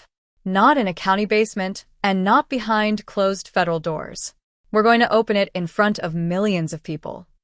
Within 3 months, Sarah Lynn launched a dedicated, multi-part investigative podcast series titled The Maritime Phantom. The series was a masterclass in modern true crime storytelling. It combined atmospheric sound design, meticulous historical research, dramatic readings of old police transcripts, and intimate, raw interviews with retired Detective Marcus Vance, Federal Auditor Elena Rostova, and Agent Thomas Vance. Sarah systematically broke down the complex web of identity laundering, corporate extortion, and execution-style serial murder that stretched from the docks of Tacoma in 1978 to the foggy hills of Mendocino in 1997. The podcast exploded across digital platforms with viral, unstoppable velocity.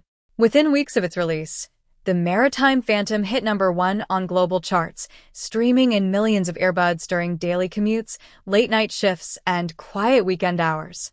An army of digital sleuths, retired maritime workers, former corporate auditors, and amateur researchers formed online syndicates dedicated to dissecting every second of audio, every digitized shipping manifest, and every archival clue released on the show. The sheer volume of crowdsourced data flooding into Sarah's production portal was overwhelming. Thousands of emails poured in daily. Most were dead ends, emotional reactions, or internet hysteria. But among the digital noise, a small, highly specific subset of tips began to point toward a single, terrifyingly consistent geographic anchor: the commercial shipyards of Anacortes, Washington, during the late 1970s and early 1980s. One tip in particular, submitted by a retired master shipwright who had listened to episode 4 of the podcast, stopped Sarah and Detective Vance in their tracks. The tipster recalled a brilliant, quiet corporate restructuring consultant who had worked closely with maritime shipping syndicates out of Seattle and Anacortes between 1975 and 1985, a man who possessed advanced knowledge of subterranean structural engineering, industrial polymer rigging materials, and classical anatomy. A man who had abruptly resigned his corporate contracts, liquidated his assets, and completely vanished from the Pacific Northwest Commercial Shipping Registry right around the time Marcus Thorne was executed in Portland in 1982. The name provided in the tip was not an alias. It was a real name, one that had sat buried inside unindexed corporate tax filings in Washington state for over 30 years, completely overlooked by federal investigators because the individual had never been arrested, never committed a standard felony under his true identity, and had successfully transitioned into a quiet, law-abiding retirement in a sleepy coastal town in Oregon. The digital ocean had finally thrown up a living, breathing anchor. Sarah immediately forwarded the tip directly to Agent Thomas Vance and Detective Marcus Vance. The Joint Federal-Local Task Force, energized by the massive public pressure and the precise intelligence generated by the podcast's global audience, sprang back into active operational status overnight. A federal grand jury was quietly impaneled in Seattle. Subpoenas were issued for 30-year-old corporate banking records, payroll logs, and union pension registries. Forensic specialists from the FBI laboratory in Quantico were brought in to re-examine the physical evidence from the 1982 Portland case and the 1997 Mendocino case, using cutting-edge touch DNA and advanced latent fingerprint recovery techniques that had been unimaginable when the crimes were originally committed. The net was closing. The maritime phantom, who had spent decades walking among ordinary citizens under an unblemished, law-abiding retirement identity, was about to discover that the modern world had made hiding an absolute impossibility. As the final pieces of the puzzle clicked into place, Detective Marcus Vance sat in his living room, staring out the window at the relentless coastal rain drumming against the glass. The 30-year ghost was finally taking on flesh and bone. The circle that had opened on a bloody wool carpet in Mendocino in 1997 was about to close in a federal courtroom, proving once and for all that no matter how deep a predator buries his past beneath the waves of time, the digital tide will always bring the truth crashing back ashore. The cold, metallic air inside the federal grand jury chambers in downtown Seattle during the crisp autumn morning of October 2015 felt less like a hall of justice and more like an operating room where a malignant tumor was about to be excised from the body of history. Overhead, recessed fluorescent lights hummed with a flat, unrelenting resonance, casting sharp geometric shadows across the polished oak tables where prosecutors, federal marshals, and forensic specialists sat in tight, synchronized formation. Assistant United States Attorney Arthur Sterling, no relation to the fabricated identity used by Richard Miller decades prior, stood at the head of the courtroom, his hands resting casually on a wooden podium.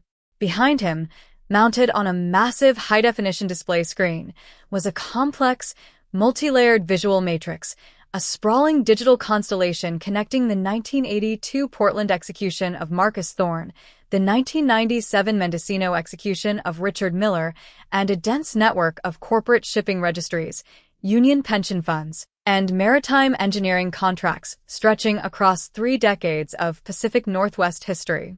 Members of the grand jury, Arthur Sterling began, his voice deep, measured, and carrying an absolute, unshakable gravity that commanded total silence in the room.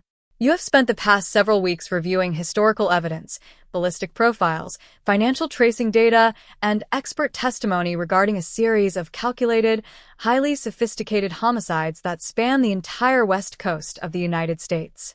You have been asked to determine whether sufficient probable cause exists to indict an individual whose name has remained entirely clean of criminal records, whose taxes have been filed on time, and whose neighbors know him only as a quiet, unassuming retiree living a peaceful life in a sleepy coastal community in Oregon.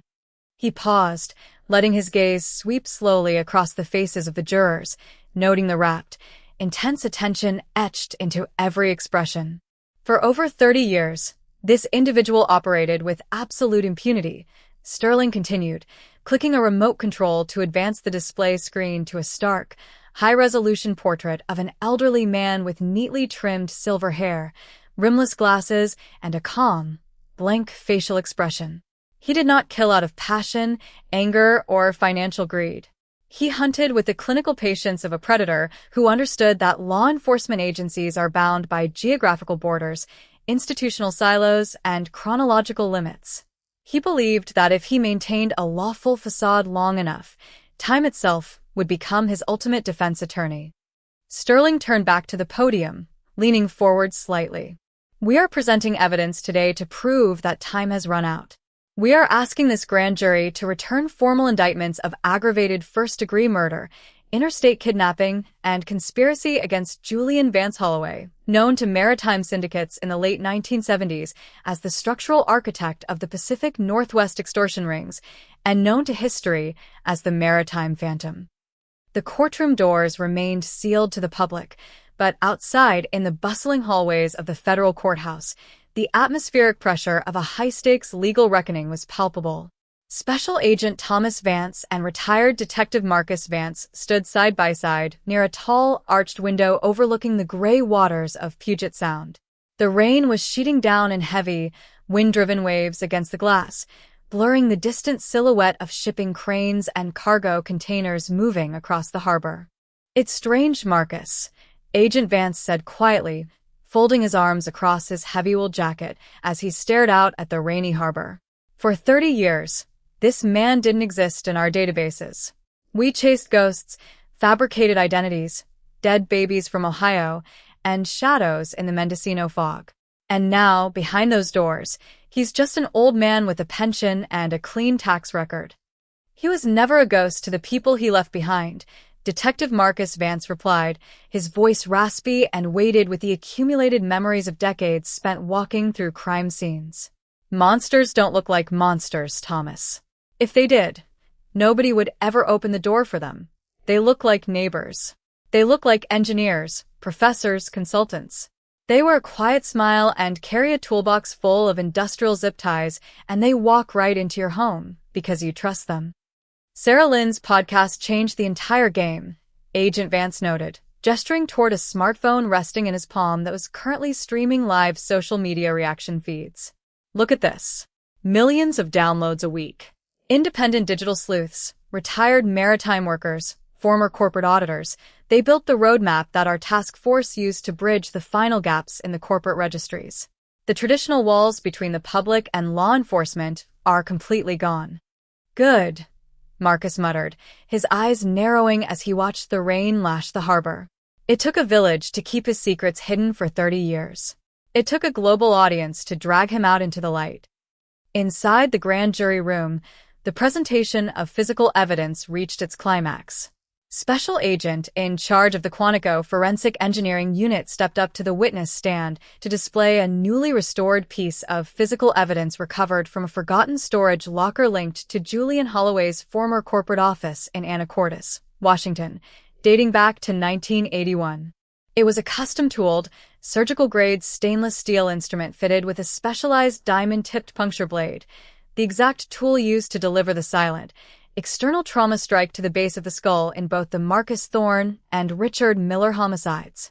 Alongside it rested a spool of military-grade polymer rigging ties, manufactured exclusively for deep-sea salvage operations, bearing identical microfractures and manufacturing batch numbers to the zip ties recovered from the wool carpet at 742 Whispering Pines Lane in Mendocino. The forensic expert pointed a laser marker at the display screen, highlighting microscopic carbon steel residue matched directly to the industrial tooling found in Holloway's old workshop. The structural integrity of these physical artifacts leaves zero room for statistical coincidence, the forensic specialist testified under oath. The mechanics of the restraint, the anatomical precision of the terminal strike, and the metallurgical composition of the tooling represent a singular, unvarying operational signature belonging to one individual.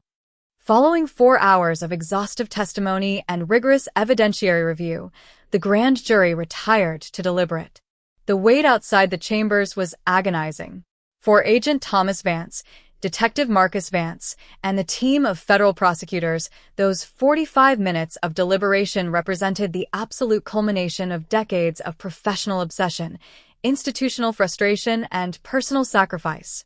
At precisely 2:14 p.m., the heavy oak doors of the grand jury room swung open.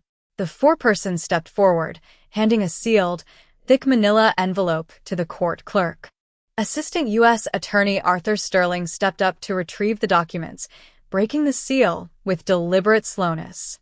He scanned the official stamped pages, a faint, tight smile of professional vindication touching the corners of his mouth. He turned back to face the team assembled in the gallery. True bills returned on all counts, Sterling announced, his voice steady and resonant. Capital murder in the first degree, interstate flight to avoid prosecution, and conspiracy. Warrants signed. Tactical arrest teams are mobilizing right now. Within 20 minutes of the grand jury's formal indictment, a heavily coordinated federal arrest operation was launched across state lines. The target location was a pristine, secluded single-story cedar shingle home nestled against a quiet ridge overlooking the rocky coastline of southern Oregon, just north of the California border. The property was surrounded by towering Douglas firs and dense coastal ferns, accessible only by a single private gravel driveway. At 3:45 p.m., 3 unmarked federal sport utility vehicles and 2 armored tactical transport vans rolled silently up the gravel drive, their heavy tires crunching over the wet pine needles. Inside the home, 74-year-old Julian Vance Holloway sat at a polished oak writing desk in his sunlit study, sipping a cup of loose-leaf green tea while classical violin music played softly from a vintage stereo system. He wore a pressed tweed jacket, his silver hair neatly combed, his expression entirely serene, the picture of an erudite, peaceful retiree enjoying the quiet autumn twilight of a long and respectable life. He did not look up when the heavy oak front door of his home was breached with a controlled, lightning-fast tactical charge. FBI. Federal warrants. Stay where you are. Do not move. Heavy tactical operators flooded the hallway, their weapon-mounted lights cutting through the calm interior of the home, securing every room with military precision within seconds. Lead tactical officers entered the study, their hands instantly clamping heavy steel handcuffs around Julian's wrists, jerking his arms behind his back with swift, mechanical efficiency. Julian offered no physical resistance. He did not flinch, he did not shout, and he did not ask for an explanation. He simply allowed himself to be lifted from his wooden desk chair, his teacup sitting half full on the saucer beside an open volume of 19th-century geological poetry. As tactical officers escorted him through the front door of his home into the gray coastal drizzle, a swarm of regional news vans, independent digital media crews, and local onlookers who had caught wind of the federal raid crowded behind the established perimeter tape. Flashbulbs cut through the damp Oregon air like lightning bolts, and camera lenses thrust toward his face captured the final, unmasked image of the maritime phantom. He was loaded into the rear transport van of an unmarked federal vehicle, the heavy steel doors slamming shut with a loud, absolute mechanical echo that signaled the definitive end of a 30-year illusion. News of the arrest flashed across global media networks within minutes, dominating breaking news tickers, social media feeds, and digital broadcast streams. The headline that had haunted Detective Marcus Vance's desk for decades was finally rewritten in bold, undeniable ink across every screen in America. California 1997 cold case solved. Serial killer was living under false identity. The reaction across the country was immediate and overwhelming. Millions of listeners who had followed Sarah Lynn's podcast series The Maritime Phantom flooded online forums with shock, vindication, and deep emotional resonance. Families of forgotten victims from the Pacific Northwest, corporate whistleblowers from old maritime syndicates, and ordinary citizens who believed in the power of accountability flooded the federal tip lines with messages of gratitude. Back in Mendocino, retired Detective Marcus Vance stood on the front porch of his home, watching the continuous coverage play out on a small television set in his living room. He held a cold cup of black coffee in his hand, his eyes locked on the image of Julian Vance Holloway being led away in handcuffs by federal marshals. The ghost had taken on flesh. The phantom was caged. The debt accrued on a bloody wool carpet in 1997 was finally being called in by the full weight of the law. Sarah Lynn sat in her studio booth in San Francisco, her audio interface recording the ambient silence of the room just before she recorded the final, monumental epilogue for the Maritime Phantom. Her screen was flashing with notifications from millions of listeners around the world. But she wasn't looking at the metrics. She was looking at a photograph pinned to her bulletin board, a photo of the misty Pacific coastline, stretching endlessly into the gray horizon where sea and sky dissolved into one another. She leaned into her microphone, her voice carrying the warm, cinematic gravity that had anchored millions of minds through the darkest corridors of human history. We began our journey looking for a shadow in the Mendocino fog. Sarah spoke softly, her voice ringing with absolute clarity into the recording equipment. We chased ghosts across state lines, through decades of institutional silence, and into the hidden depths of corporate archives. We learned that a predator can steal a name, buy a dead child's birth certificate, build a quiet life in a coastal paradise, and hide behind the impenetrable shield of time. But we also learned something far more powerful, that no matter how deep the water, no matter how thick the mist, the truth always finds a way to breathe. The digital tide never stops rising, and the ghosts of the past will always, eventually, come home. She hit the stop button. The audio file rendered instantly, transmitting across secure global servers to millions of waiting listeners. The story was complete. The case was closed. The ledger of the maritime phantom was balanced forever in the cold, unyielding light of justice. The gray, unrelenting rain that lashed the windows of the federal holding facility in downtown Seattle during the early hours of November 2015 felt less like weather and more like an atmospheric manifestation of the cold, clinical reality inside Interrogation Room 4. There were no windows here, only reinforced cinderblock walls painted in a drab, institutional shade of industrial green, illuminated by an overhead fluorescent panel that buzzed with a low, headache-inducing frequency. Julian Vance Holloway sat at the center of a bolted-down stainless steel table. He wore a standard-issue orange jumpsuit that hung loosely over his frail frame, his wrists secured to a central chain ring by heavy steel handcuffs.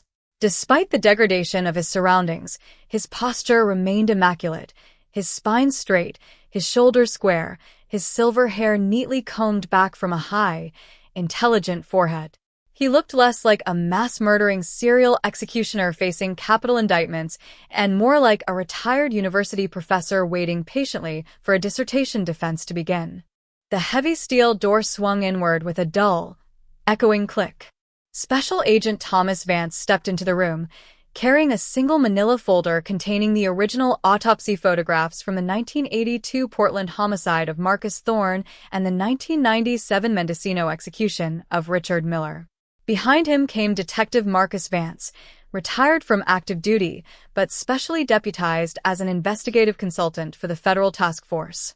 Neither man spoke as they pulled out metal chairs on the opposite side of the table and sat down. Agent Thomas Vance placed the manila folder squarely in the center of the stainless steel surface, its corners catching the harsh glare of the overhead light. Julian did not look at the folder. Instead, his pale blue eyes shifted slowly from Thomas to the weathered, lined face of Detective Marcus Vance. A faint, almost imperceptible smile touched the corners of his thin lips. "Detective Vance," Julian said, his voice smooth, cultured, and devoid of any tremor or anxiety. "I must confess, I expected the federal government to send someone younger. Someone with less personal history tied to the foggy cliffs of Northern California." Marcus stared across the table, his eyes fixed on the man who had haunted his nightmares, his filing cabinets, and his retirement for nearly 2 decades. The silence in the room stretched thin, heavy with decades of unpunished bloodshed and unresolved grief. "You left a lot of wreckage behind you, Julian," Marcus said, his voice low, steady, and gravelly with suppressed fury. 30 years of ghosts. Families who spent half their lives wondering if their loved ones walked away, if they changed their names, if they were out there somewhere in the world, living a normal life. And all the while, you were sitting in a quiet coastal home in Oregon, drinking green tea and listening to classical violin music. Julian tilted his head slightly, as if evaluating an undergraduate student's poorly constructed thesis. "Wreckage is a subjective term, Detective," Julian replied calmly, interlocking his steel-cuffed hands on the table. "Human beings are remarkably fragile creatures, governed entirely by impulsive emotional attachments and chaotic variables. They cling to names, to identities, to superficial paper constructs like birth certificates and social security numbers, as if those things possess some kind of intrinsic, metaphysical permanence. They do not." Is that how you justified murdering Marcus Thorne in Portland in 1982? Agent Thomas Vance interjected, sliding the 1982 crime scene photographs across the steel table, revealing the chilling image of a man bound immovably to an executive chair with industrial polymer ties. By telling yourself that paper constructs don't matter? Julian glanced down at the photograph for a brief, dismissive second before looking back up. Marcus Thorne was not murdered in the colloquial sense, Julian said, his tone shifting into an eerily clinical, intellectual detachment. Murder implies a crime of passion, an emotional outburst, a sudden collapse of moral restraint. What I practiced was structural pruning. In the late 1970s and early 80s, the Pacific Northwest maritime syndicates were collapsing under the weight of their own operational incompetence.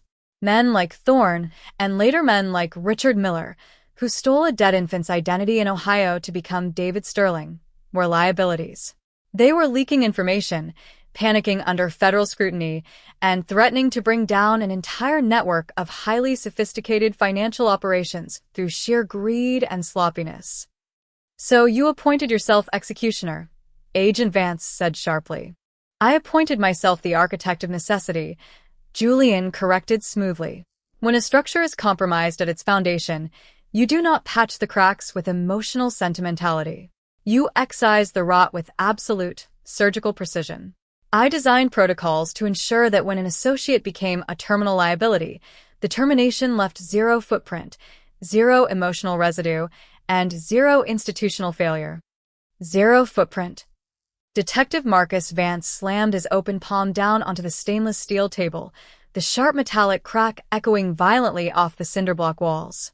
You left a body on a blood-soaked wool carpet in Mendocino in 1997. You left a signature.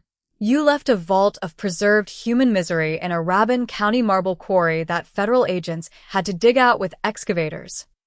Julian flinched ever so slightly at the sudden violence of the gesture, but his composure snapped back into place instantly.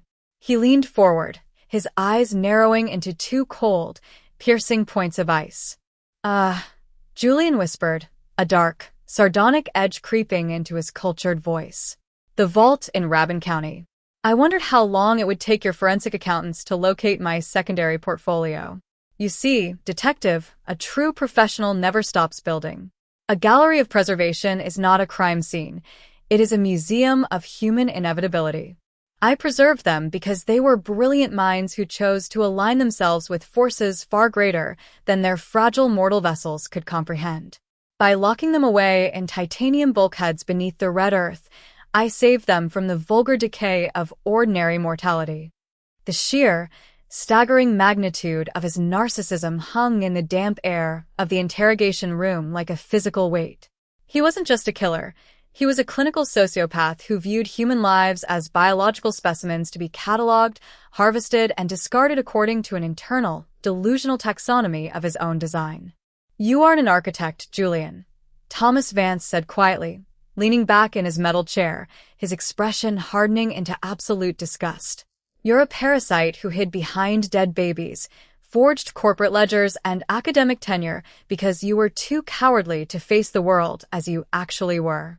And now, every single one of those specimens you thought you buried in the dark is going to be exhumed, identified, and brought into a court of law where the entire world will watch you stripped of every illusion you ever constructed.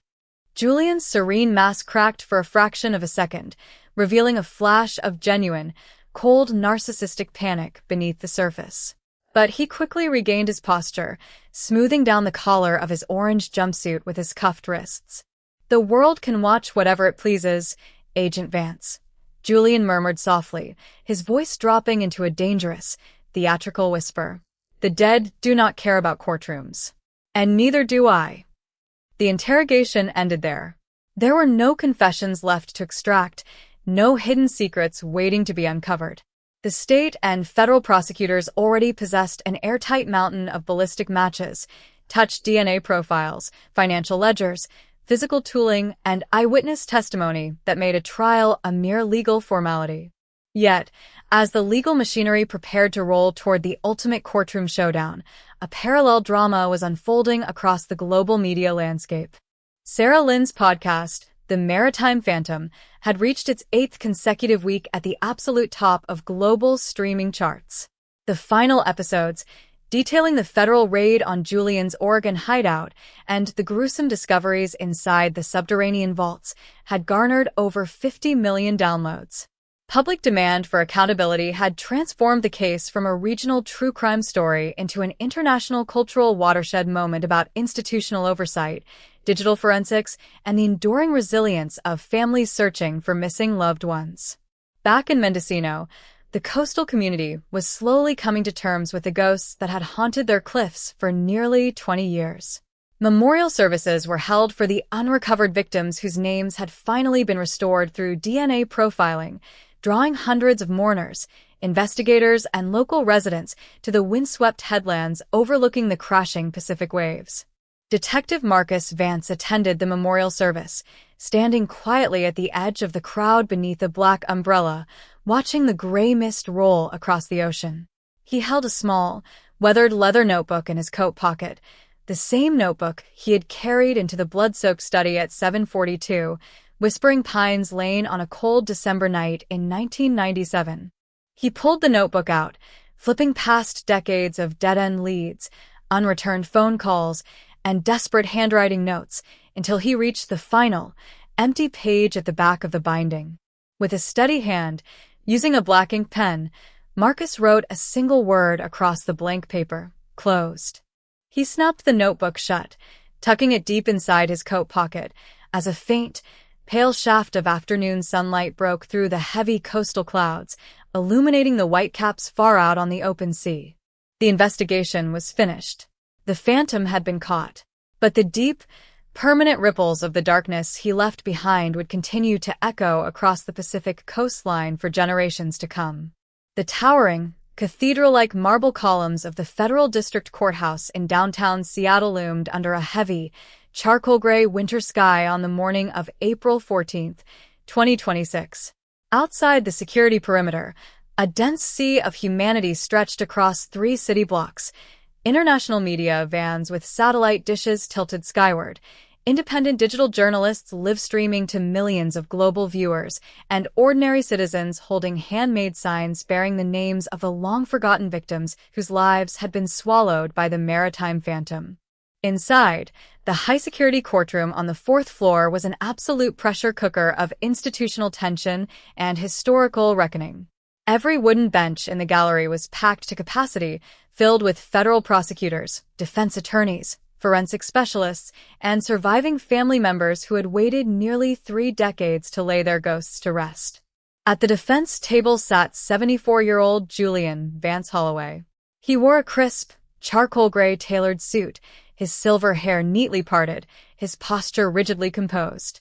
He looked less like a monstrous serial executioner facing multiple counts of capital murder and interstate kidnapping, and more like a distinguished corporate executive attending a high-stakes board meeting. He did not look back at the gallery. His pale blue eyes remained fixed on the polished mahogany surface of the defense table, his hands folded neatly over a legal pad.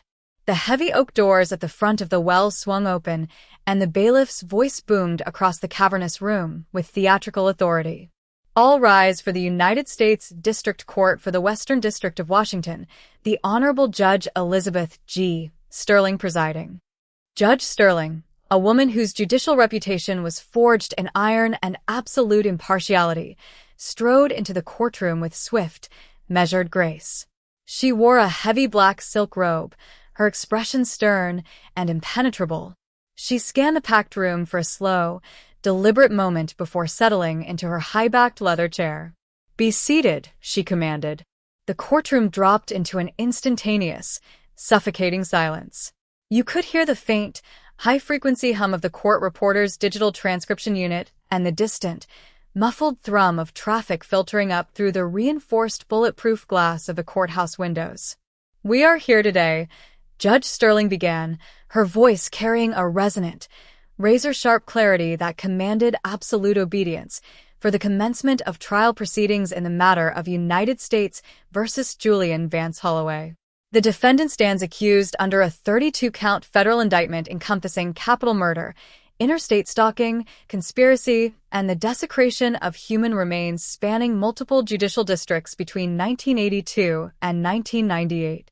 The prosecution may deliver its opening statement. Assistant U.S. Attorney Arthur Sterling stepped out from behind the central podium, taking 2 slow steps toward the jury box.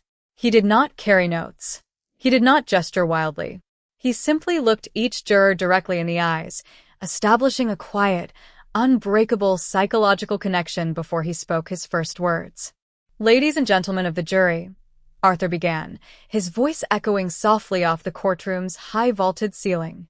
"In every human life, there are moments of profound vulnerability, moments when we trust the wrong person, walk down the wrong hallway, or open our front door to a face we think we know. For 32 human beings whose names you will hear over the course of the next 4 weeks, that single moment of misplaced trust became their final second on this earth." He turned, walking slowly toward a large digital display screen positioned beside the jury box. With a flick of his remote, he illuminated a stark, high-resolution photographic timeline. The man sitting at defense table number 1, Julian Vance Holloway, did not hunt with the frenzied, chaotic rage of an ordinary killer. Arthur continued, his tone hardening into a cold, analytical register. He hunted with the ruthless, methodical discipline of an engineer. He studied his targets like architectural flaws in a building. He understood how corporate syndicates operated in the Pacific Northwest during the late 1970s and 80s.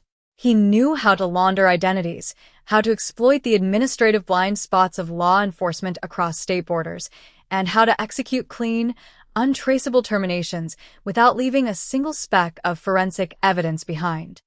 Arthur pointed a finger toward the display screen, which now showed side-by-side crime scene photographs of the 1982 Portland execution of Marcus Thorne and the 1997 Mendocino execution of Richard Allen Miller, alias David Sterling.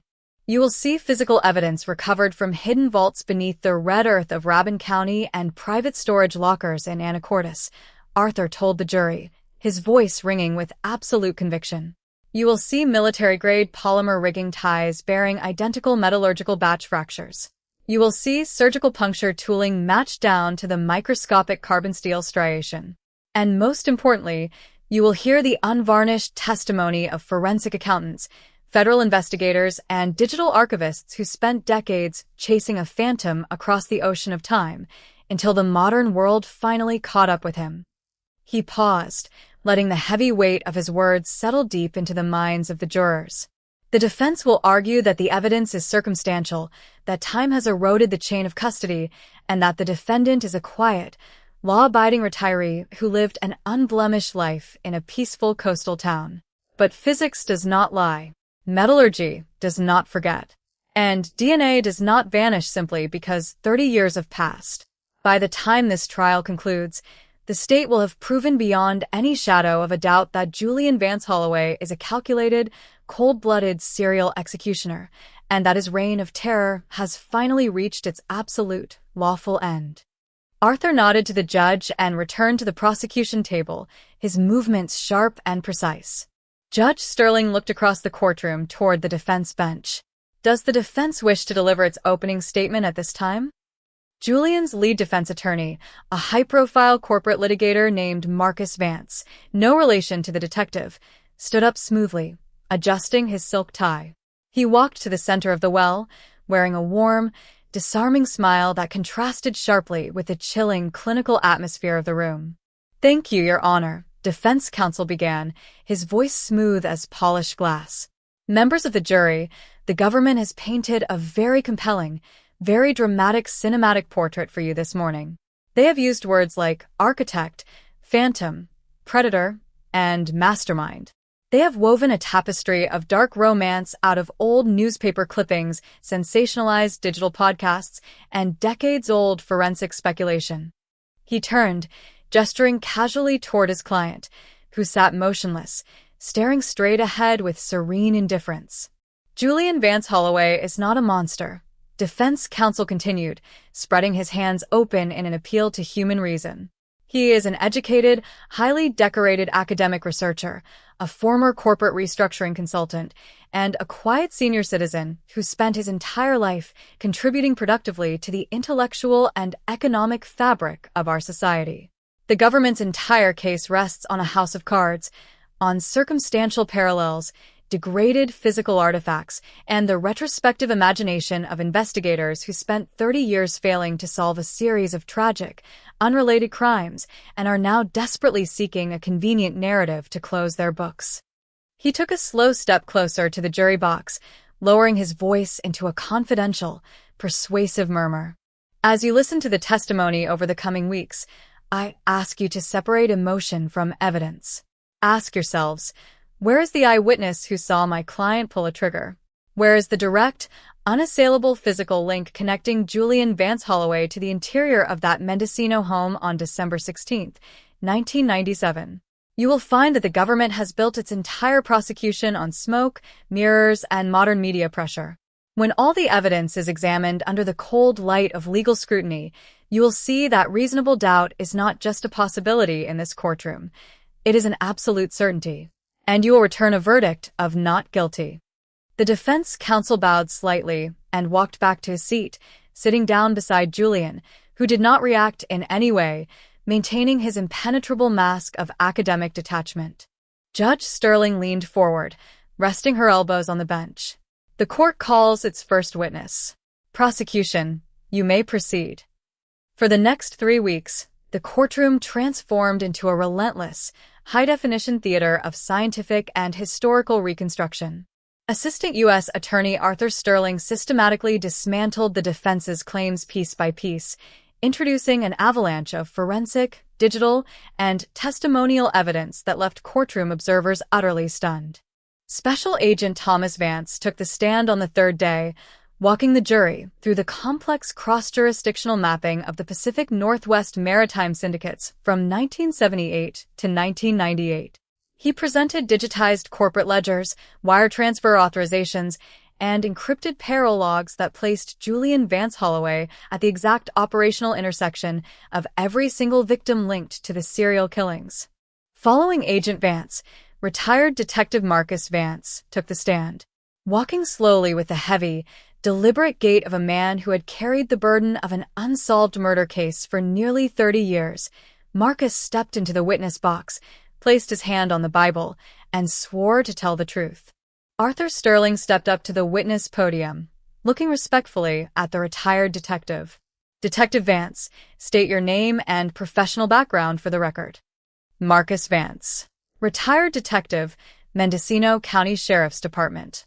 33 years in active law enforcement, Marcus replied, his voice deep, gravelly, and steady, echoing clearly across the microphone system.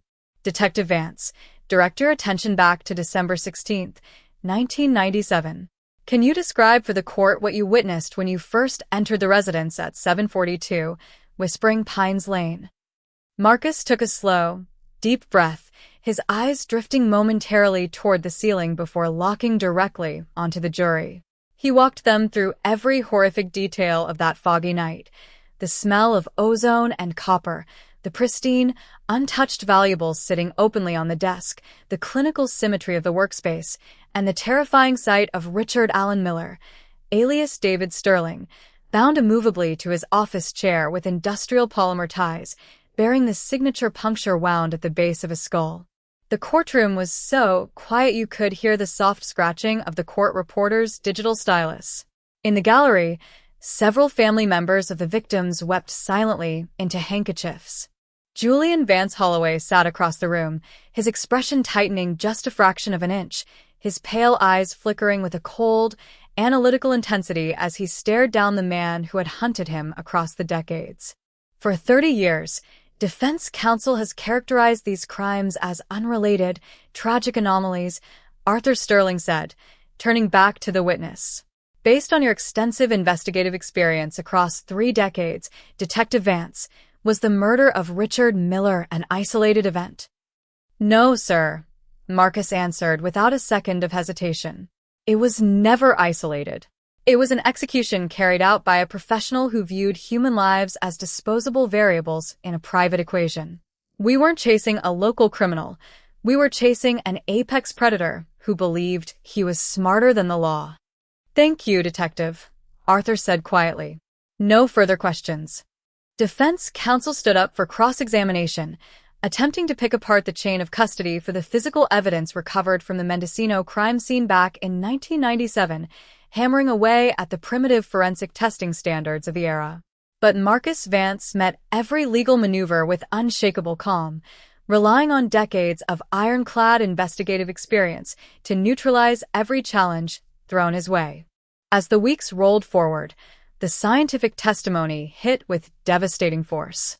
Forensic metallurgists from Quantico demonstrated beyond any statistical doubt that the industrial rigging ties recovered from the 1982 Portland crime scene, the 1997 Mendocino crime scene, and Julian's personal workshop in Oregon were manufactured from the exact same commercial extrusion batch, bearing identical microscopic tooling marks. DNA specialists testified that mitochondrial profiles extracted from the subterranean vaults in Rabun County matched biological family members of missing co-eds who had vanished near university campuses during Julian's academic sabbaticals in the early 1980s. And finally, Elena Rostova took the stand, presenting a masterclass in forensic accounting that mapped the entire illicit capital pipeline through which Julian had funded his identity laundering operations for over 30 years. She showed the jury the exact routing numbers, the forged Ohio birth certificates, and the Shell Corporation bank accounts that proved beyond any rational dispute that Julian Vance Holloway and the Phantom who executed Richard Miller were one and the same individual. By the time the prosecution rested its case on May 12, 2026, the courtroom air felt thin and exhausted, charged with the electric inevitability of a monumental historical verdict. The defense called 0 witnesses. Julian Vance Holloway chose not to take the stand in his own defense, exercising his constitutional right to silence, sitting upright and immovable at the defense table like an obsidian statue carved out of pure intellectual arrogance. Closing arguments commenced on a bright, clear morning in late May. For 4 hours, both sides laid their final legal appeals before the 12 jurors. Arthur Sterling delivered a blistering, masterclass summation that brought the entire narrative together, from the foggy coastal cliffs of Mendocino in 1997 to the federal courtroom in Seattle in 2026. The defendant built his entire life on a foundation of stolen identities, fabricated paper, and silent terror. Arthur concluded, his voice ringing with absolute finality as he pointed a steady finger directly at Julian. He believed that if he hid in the dark long enough, the world would forget his victims. But the world did not forget. The digital tide rose, the families refused to stay silent, and justice caught up with the maritime phantom. We ask this jury to return verdicts of guilty on all 32 counts. Judge Sterling charged the jury, instructing them on the rigorous standards of federal capital jurisprudence, and remanded them to the secure deliberation room to begin their historic task. The wait outside the courtroom was an exercise in pure psychological endurance. For nearly 8 hours, the media corps, federal investigators, defense teams, and family members paced the marble corridors of the federal courthouse, speaking in hushed, nervous whispers as the afternoon sun began to dip below the Seattle skyline. At 6:42 p.m., the red signal light above the courtroom doors flashed amber, then steady red. The bailiff stepped out into the hallway, his voice cutting cleanly through the crowded corridor. The jury has reached a verdict. All parties back inside the courtroom immediately. A sudden, collective intake of breath swept through the hallway as lawyers, journalists, and family members scrambled back through the heavy double doors into the gallery. Julian Vance Holloway was escorted back to the defense table by his attorneys, his expression as chillingly serene as it had been on the first day of trial. He smoothed down his gray suit jacket, locked his fingers together on the mahogany table, and stared straight ahead toward the bench. Judge Sterling entered the courtroom, her expression carved out of stone. She took her seat, looking down at the foreperson of the jury, who stood up holding a thick, cream-colored envelope containing the official verdict forms. "Madam Foreperson, has the jury reached a unanimous verdict?" Judge Sterling asked, her voice calm and steady. "We have, Your Honor," the foreperson responded clearly, handing the envelope to the court bailiff, who carried it up to the judge's bench. Judge Sterling opened the envelope, sliding out the multiple indictment sheets.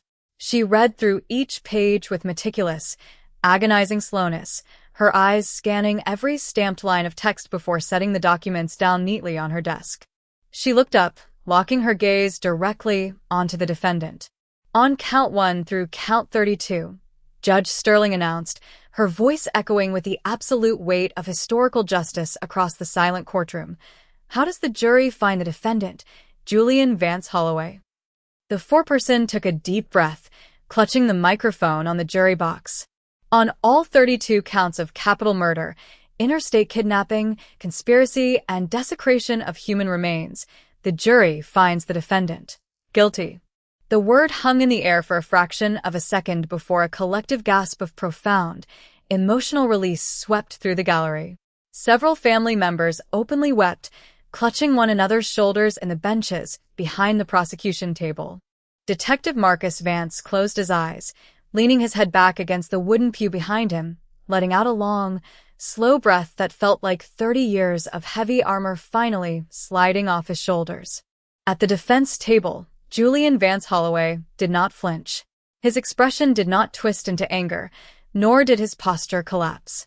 He simply stared ahead at the empty air, the impenetrable academic mask remaining locked in place until the very end.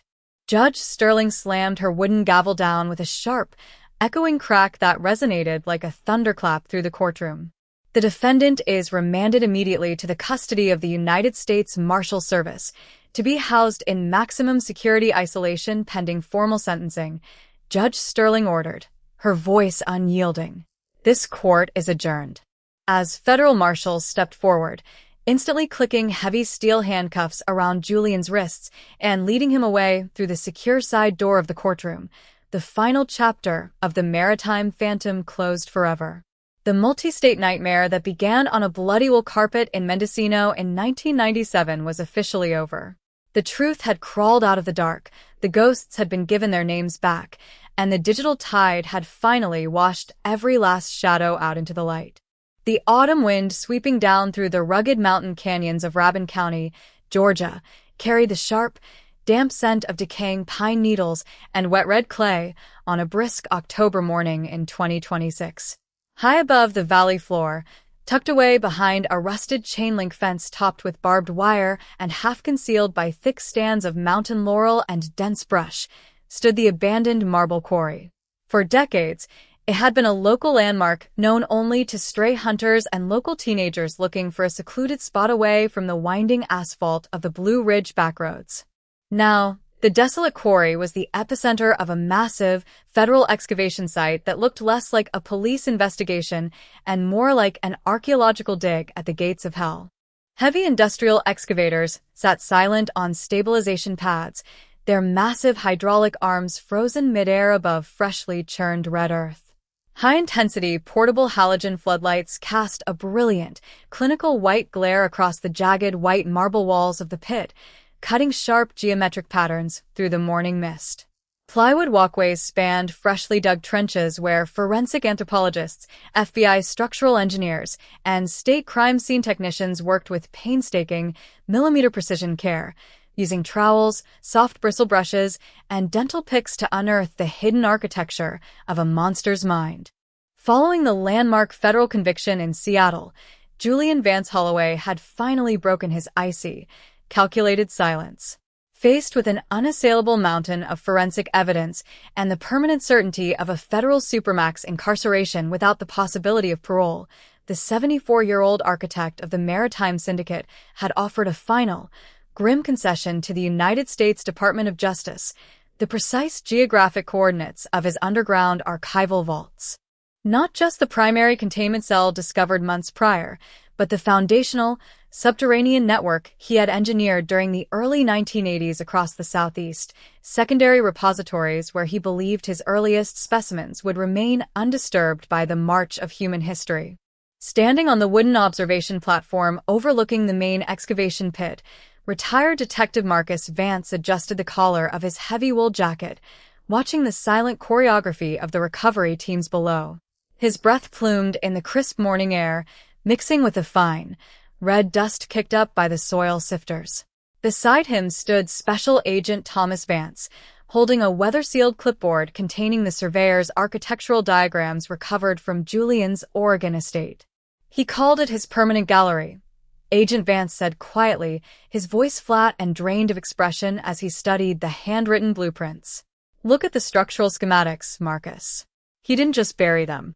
He engineered these chambers with reinforced concrete bulkheads, industrial-grade moisture barriers, and independent ventilation systems. He intended for these bodies to outlast civilization itself.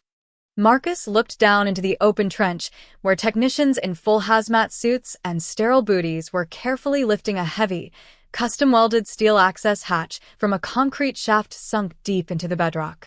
A narcissist doesn't destroy his work, Thomas, Marcus replied, his voice raspy and weathered by decades of confronting human depravity. He curates it. He wanted to be a creator, even if his medium was human life.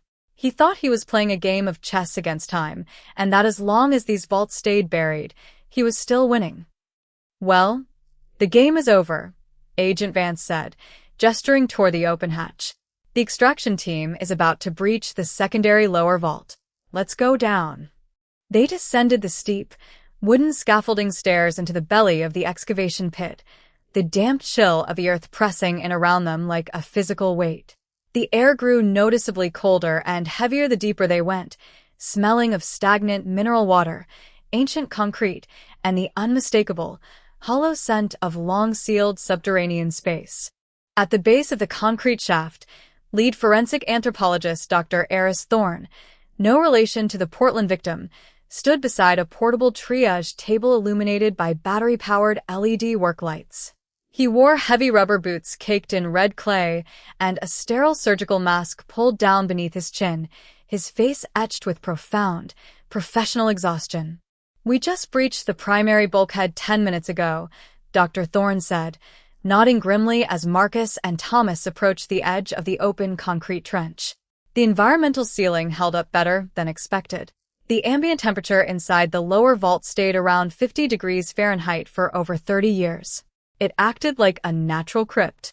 What did you find? Marcus asked, his jaw tightening as he stared down into the dark, concrete-lined cavity illuminated by the harsh beams of tactical flashlights.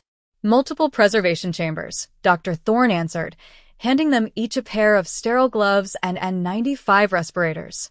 Separate, isolated steel frame display units, engineered with chemical preservatives and air filtration locks. He didn't just toss them into a mass grave, detective. He preserved them like museum artifacts. We have recovered the remains of 4 distinct individuals, 2 young women and 2 young men, missing from university towns across North Carolina, Virginia, and Georgia between 1981 and 1985. Marcus slipped on the sterile gloves, pulled the respirator over his face, and stepped carefully down the aluminum ladder into the subterranean vault. The interior of the chamber was a chilling monument to methodical madness. The walls were lined with smooth, poured concrete, fitted with recessed copper wiring channels and custom ventilation grates that hummed softly from a temporary generator line running down from the surface.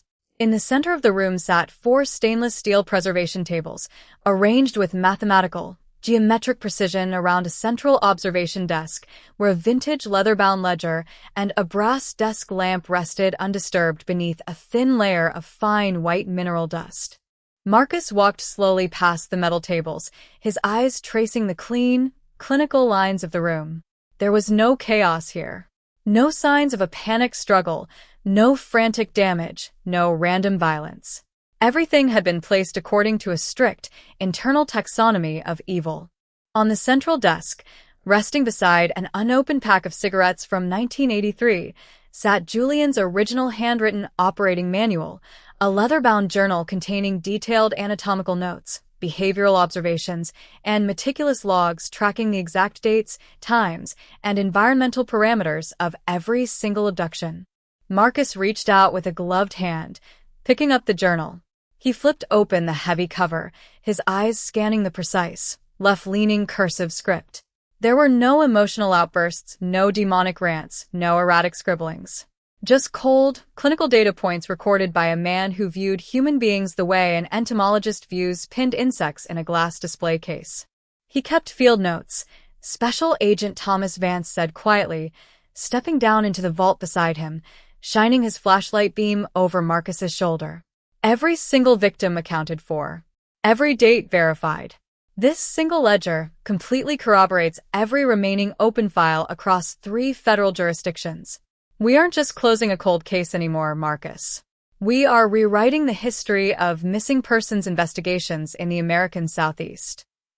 It doesn't bring them back, Marcus murmured, his voice muffled slightly by the respirator mask as he closed the leather journal and slid it carefully into a forensic evidence bag held out by a technician. It gives their families a name, a grave, and an end to the 30-year nightmare of not knowing. But the damage he inflicted on the world can never be unmade. Up above, on the rim of the quarry, the morning mist had finally burned off under the bright, uncompromising light of an autumn afternoon.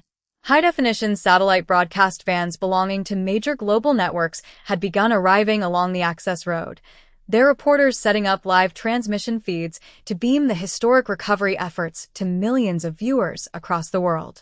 The true crime digital phenomenon sparked by Sarah Lynn's podcast had transformed from a piece of investigative entertainment into a massive, national reckoning on the silent vulnerabilities of transient student populations during the early 1980s and 90s. Across university campuses in Seattle, Portland, Charlottesville, and Atlanta, student unions and civil rights groups were organizing candlelight vigils and memorial foundations named after the recovered victims, Melissa Vance, Sarah Jenkins, Arthur Thorne, and Richard Miller.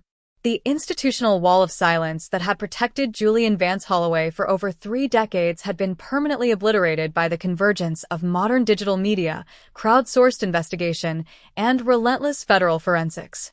Back in San Francisco, inside her soundproof studio booth, Sarah Lynn sat editing the final, monumental bonus episode of The Maritime Phantom. Her computer screen displayed a complex, glowing digital archive containing thousands of listener messages, memorial tributes, and family thank you letters pouring in from every corner of the globe. She didn't need to write a script for this final episode. The raw audio of the Rabun County quarry excavation, the hum of the generators, the quiet shuffling of footsteps in the subterranean vaults, the steady, rhythmic clicking of forensic cameras, spoke with a power that no human voice could ever replicate. She placed her fingertips gently on the edges of her studio desk, looking out through the acoustic glass at the sunlit skyline of the city where this entire labyrinthine journey had begun nearly a year ago. The monsters of our world do not live in fairy tales or dark, enchanted forests. Sarah spoke softly into her microphone, capturing the final words of the entire documentary series. They live next door. They wear clean suits, teach in quiet classrooms, drink green tea, and smile politely as they walk past us on the street. They rely on our silence, our institutional boundaries, and our willingness to look away when things get too dark to confront. But the moment we refuse to look away, the moment we choose to remember, to question, and to dig beneath the surface, the darkness loses its power. The ghosts are finally home, and the light is here to stay. She hit export. The final audio file rendered with a clean, digital chime, uploading instantly to secure global servers where it would be downloaded by millions of people within the hour.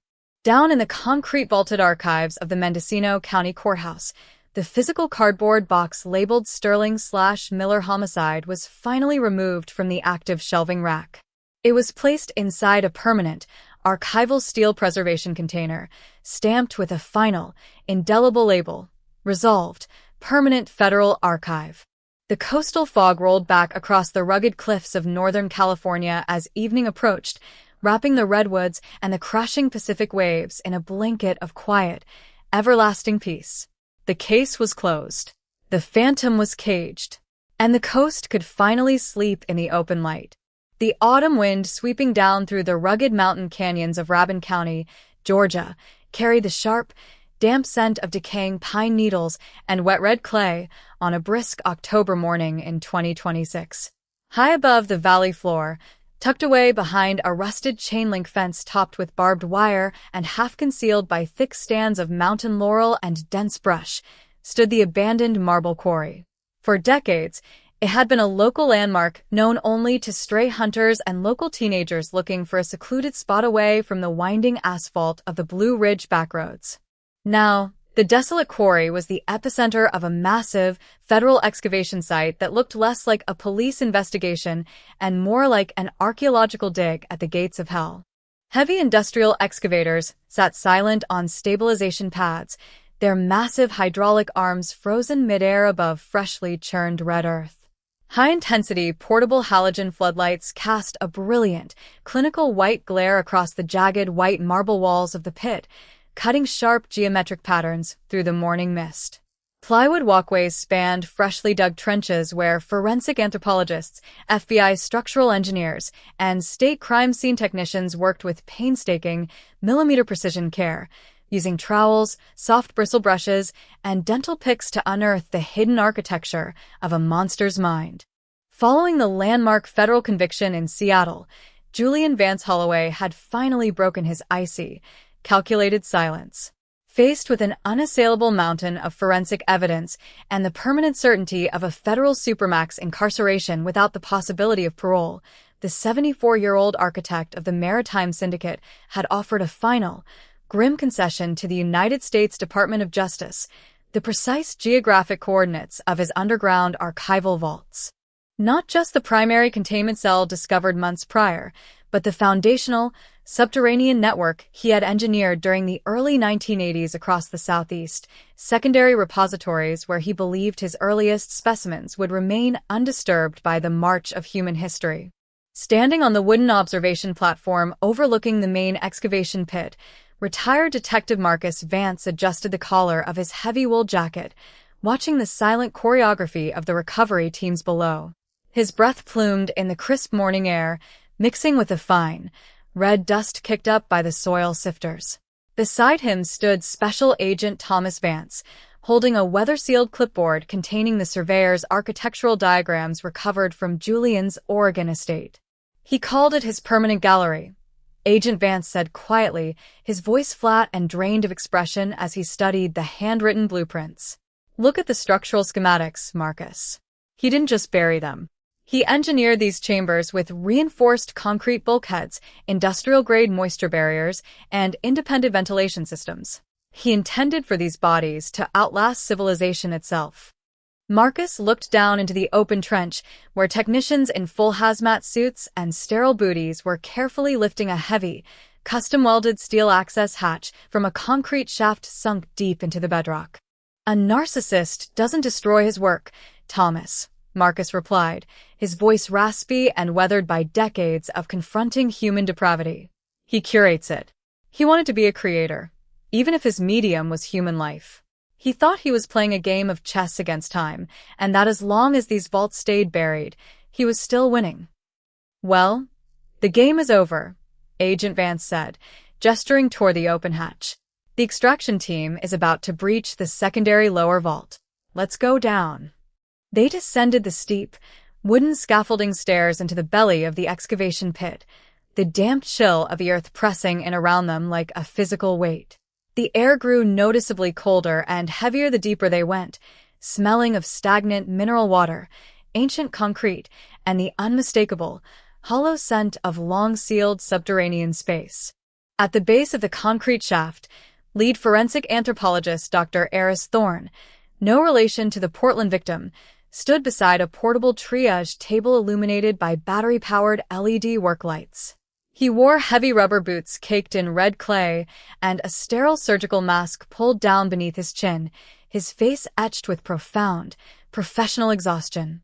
"We just breached the primary bulkhead 10 minutes ago," Dr. Thorne said, nodding grimly as Marcus and Thomas approached the edge of the open concrete trench.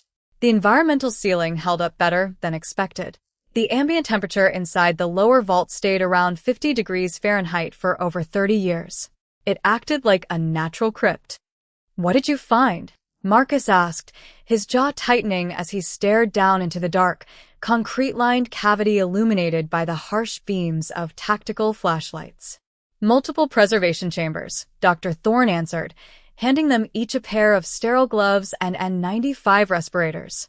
Separate, isolated steel frame display units, engineered with chemical preservatives and air filtration locks. He didn't just toss them into a mass grave, detective.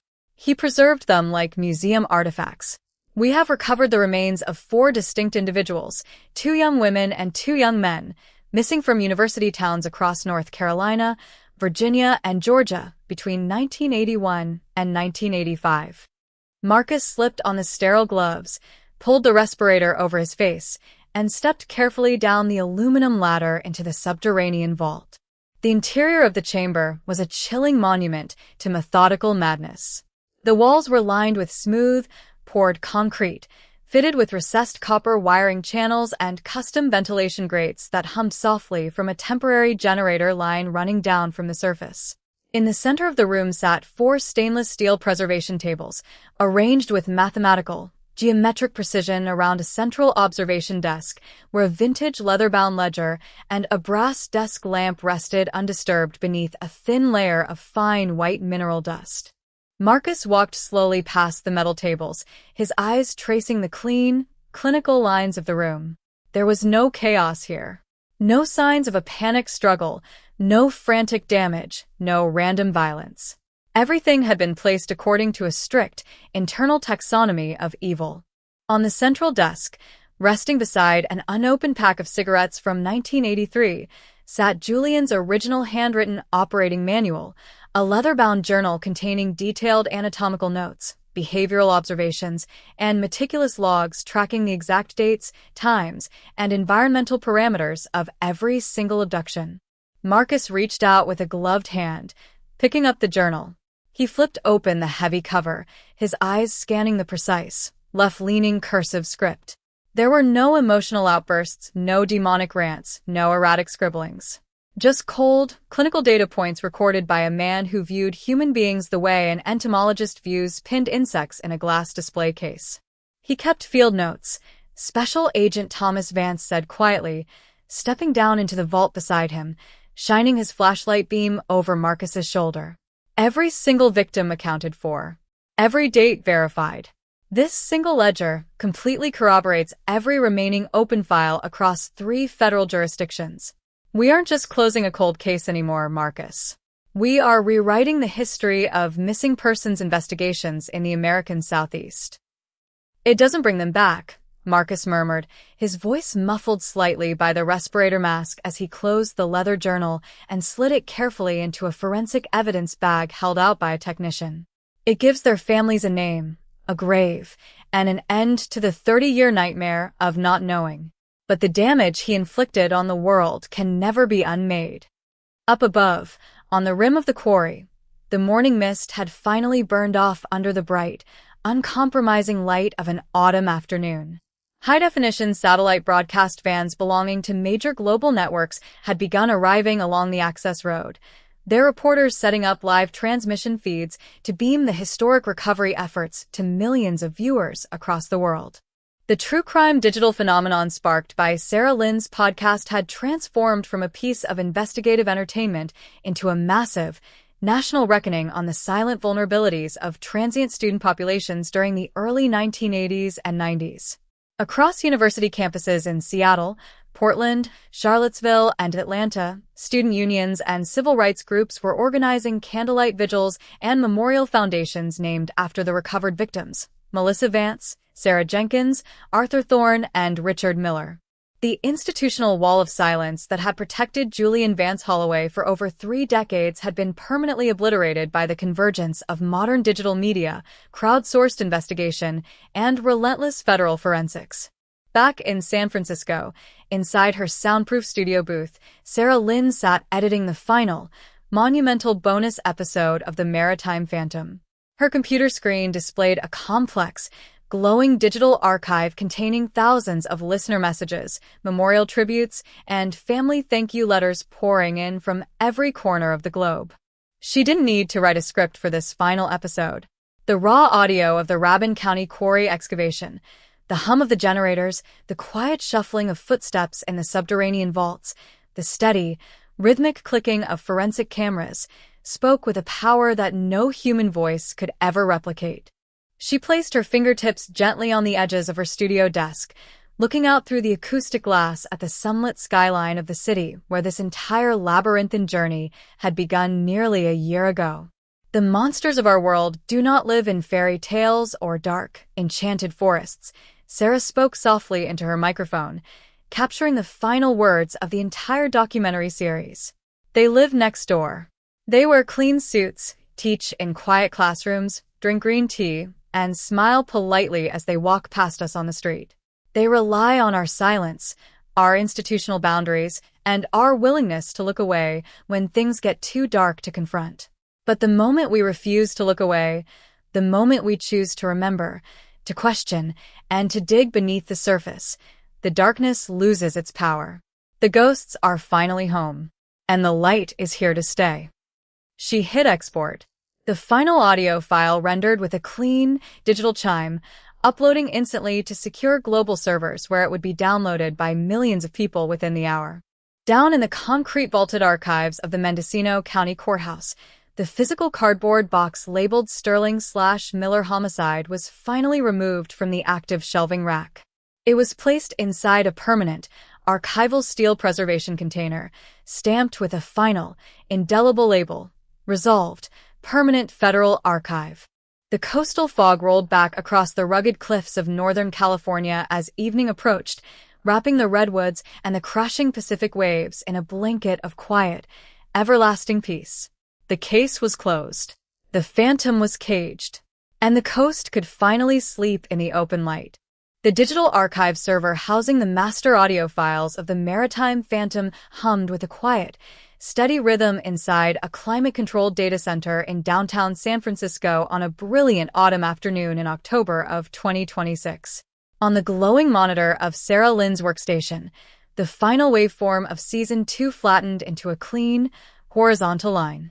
The project that had consumed her life for over a year, a deep, harrowing dive into the darkest corridors of Pacific Northwest criminality, identity laundering, and the chilling legacy of Julian Vance Holloway, was officially complete. Every file had been archived, every legal clearance verified, every victim's name permanently etched into the public consciousness. Sarah leaned back in her ergonomic chair, rubbing her tired eyes, and listened to the absolute silence of her studio booth. It was a heavy, contemplative silence, entirely different from the sterile isolation of ADX Florence, where Julian sat in his concrete tomb, or the damp, forgotten quiet of the Mendocino County Archives, where the paper ghost of Richard Allen Miller finally lay locked in a steel preservation box. She opened a blank document on her screen. There were no more investigative leads to chase, no more federal grand jury transcripts to parse through, and no more anonymous tips pouring into her digital portal. The story had reached its final shoreline. Yet, as an investigative journalist who had spent her career pulling threads from the unraveling sweater of history, she knew that true crime stories never truly end. They simply transform into cultural memory.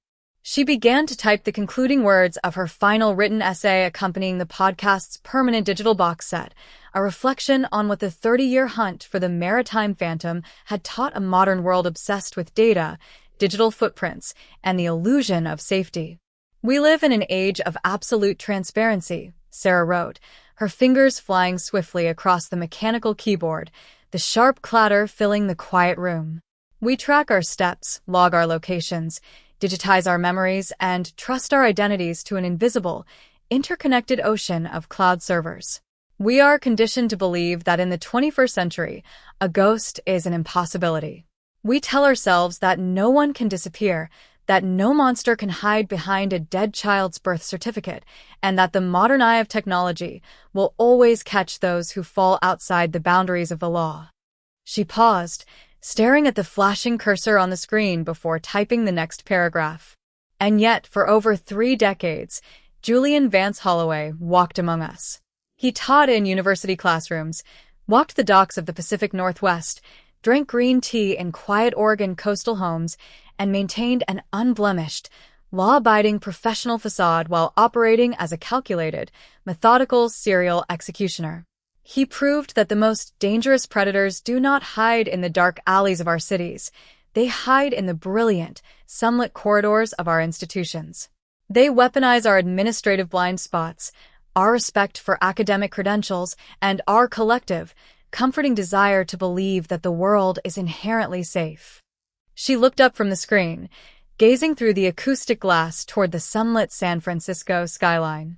The Nightmare of 742, Whispering Pines Lane in Mendocino, the execution of Marcus Thorne in Portland, the subterranean vaults in Rabun County. These were never just localized tragedies, she continued writing. They were symptoms of a systemic vulnerability. They reminded us that institutions are fallible, that documentation can be forged, and that justice is never handed down automatically by bureaucratic machinery. Justice requires human friction. It requires investigators like Marcus Vance who refuse to let a cold case gather dust in a basement. It requires federal agents like Thomas Vance who refuse to accept institutional walls. And above all, it requires ordinary people, family members, citizen sleuths, and a global audience to refuse to let the silence win. She hit save, the file rendering instantly and uploading to the permanent repository where millions of listeners would read it as a historical epilogue to the cultural phenomenon of the decade. Down in Mendocino, the autumn air was crisp, clean, and carrying the sharp, invigorating scent of salt spray and crushed eucalyptus leaves. Retired Detective Marcus Vance stood on the windswept headlands overlooking the vast, churning expanse of the Pacific Ocean. He wore his heavy wool overcoat, his hands tucked deep into his pockets, his silver hair catching the golden glow of the late afternoon sun. He wasn't thinking about the federal trial in Seattle, or the grim excavations in Rabun County, or the sterile concrete isolation of ADX Florence. Those chapters were closed, stamped, and archived. Instead, he was thinking about the human cost, the families who had finally received closure, the names that had been restored to nameless bones, and the quiet dignity of a coastal town that was finally reclaiming its peace after decades of lingering shadow. He pulled his weathered leather notebook from his coat pocket, the same notebook he had carried into the blood-soaked study on Whispering Pines Lane on that freezing December night in 1997. He didn't open it. He simply held it in his palm, feeling the worn texture of the leather binding before slipping it back into his pocket for the final time. "It's quiet today, Marcus." A gentle voice spoke from behind him. Marcus turned to see his wife standing a few paces back, holding a warm thermos of black coffee and smiling softly against the ocean breeze. Marcus smiled back, his weather-beaten face relaxing into an expression of profound, unburdened peace. He stepped forward, wrapping his arm around her shoulders as they stood side by side, watching the whitecaps roll endlessly toward the shore under a clear, brilliant sky. Far out on the horizon, where the deep blue of the Pacific dissolved seamlessly into the pale amber of the evening sky, a lone cargo ship cut a steady, silent path toward the northern shipping lanes. The water was wide, deep, and impossibly vast, but the ghosts had all come home. And for the first time in 30 years, the coast slept entirely in the light. The heavy, soundproofed steel door of cell 114 inside the ultra-secure Unit H of ADX Florence remained locked in absolute, unyielding silence. Outside,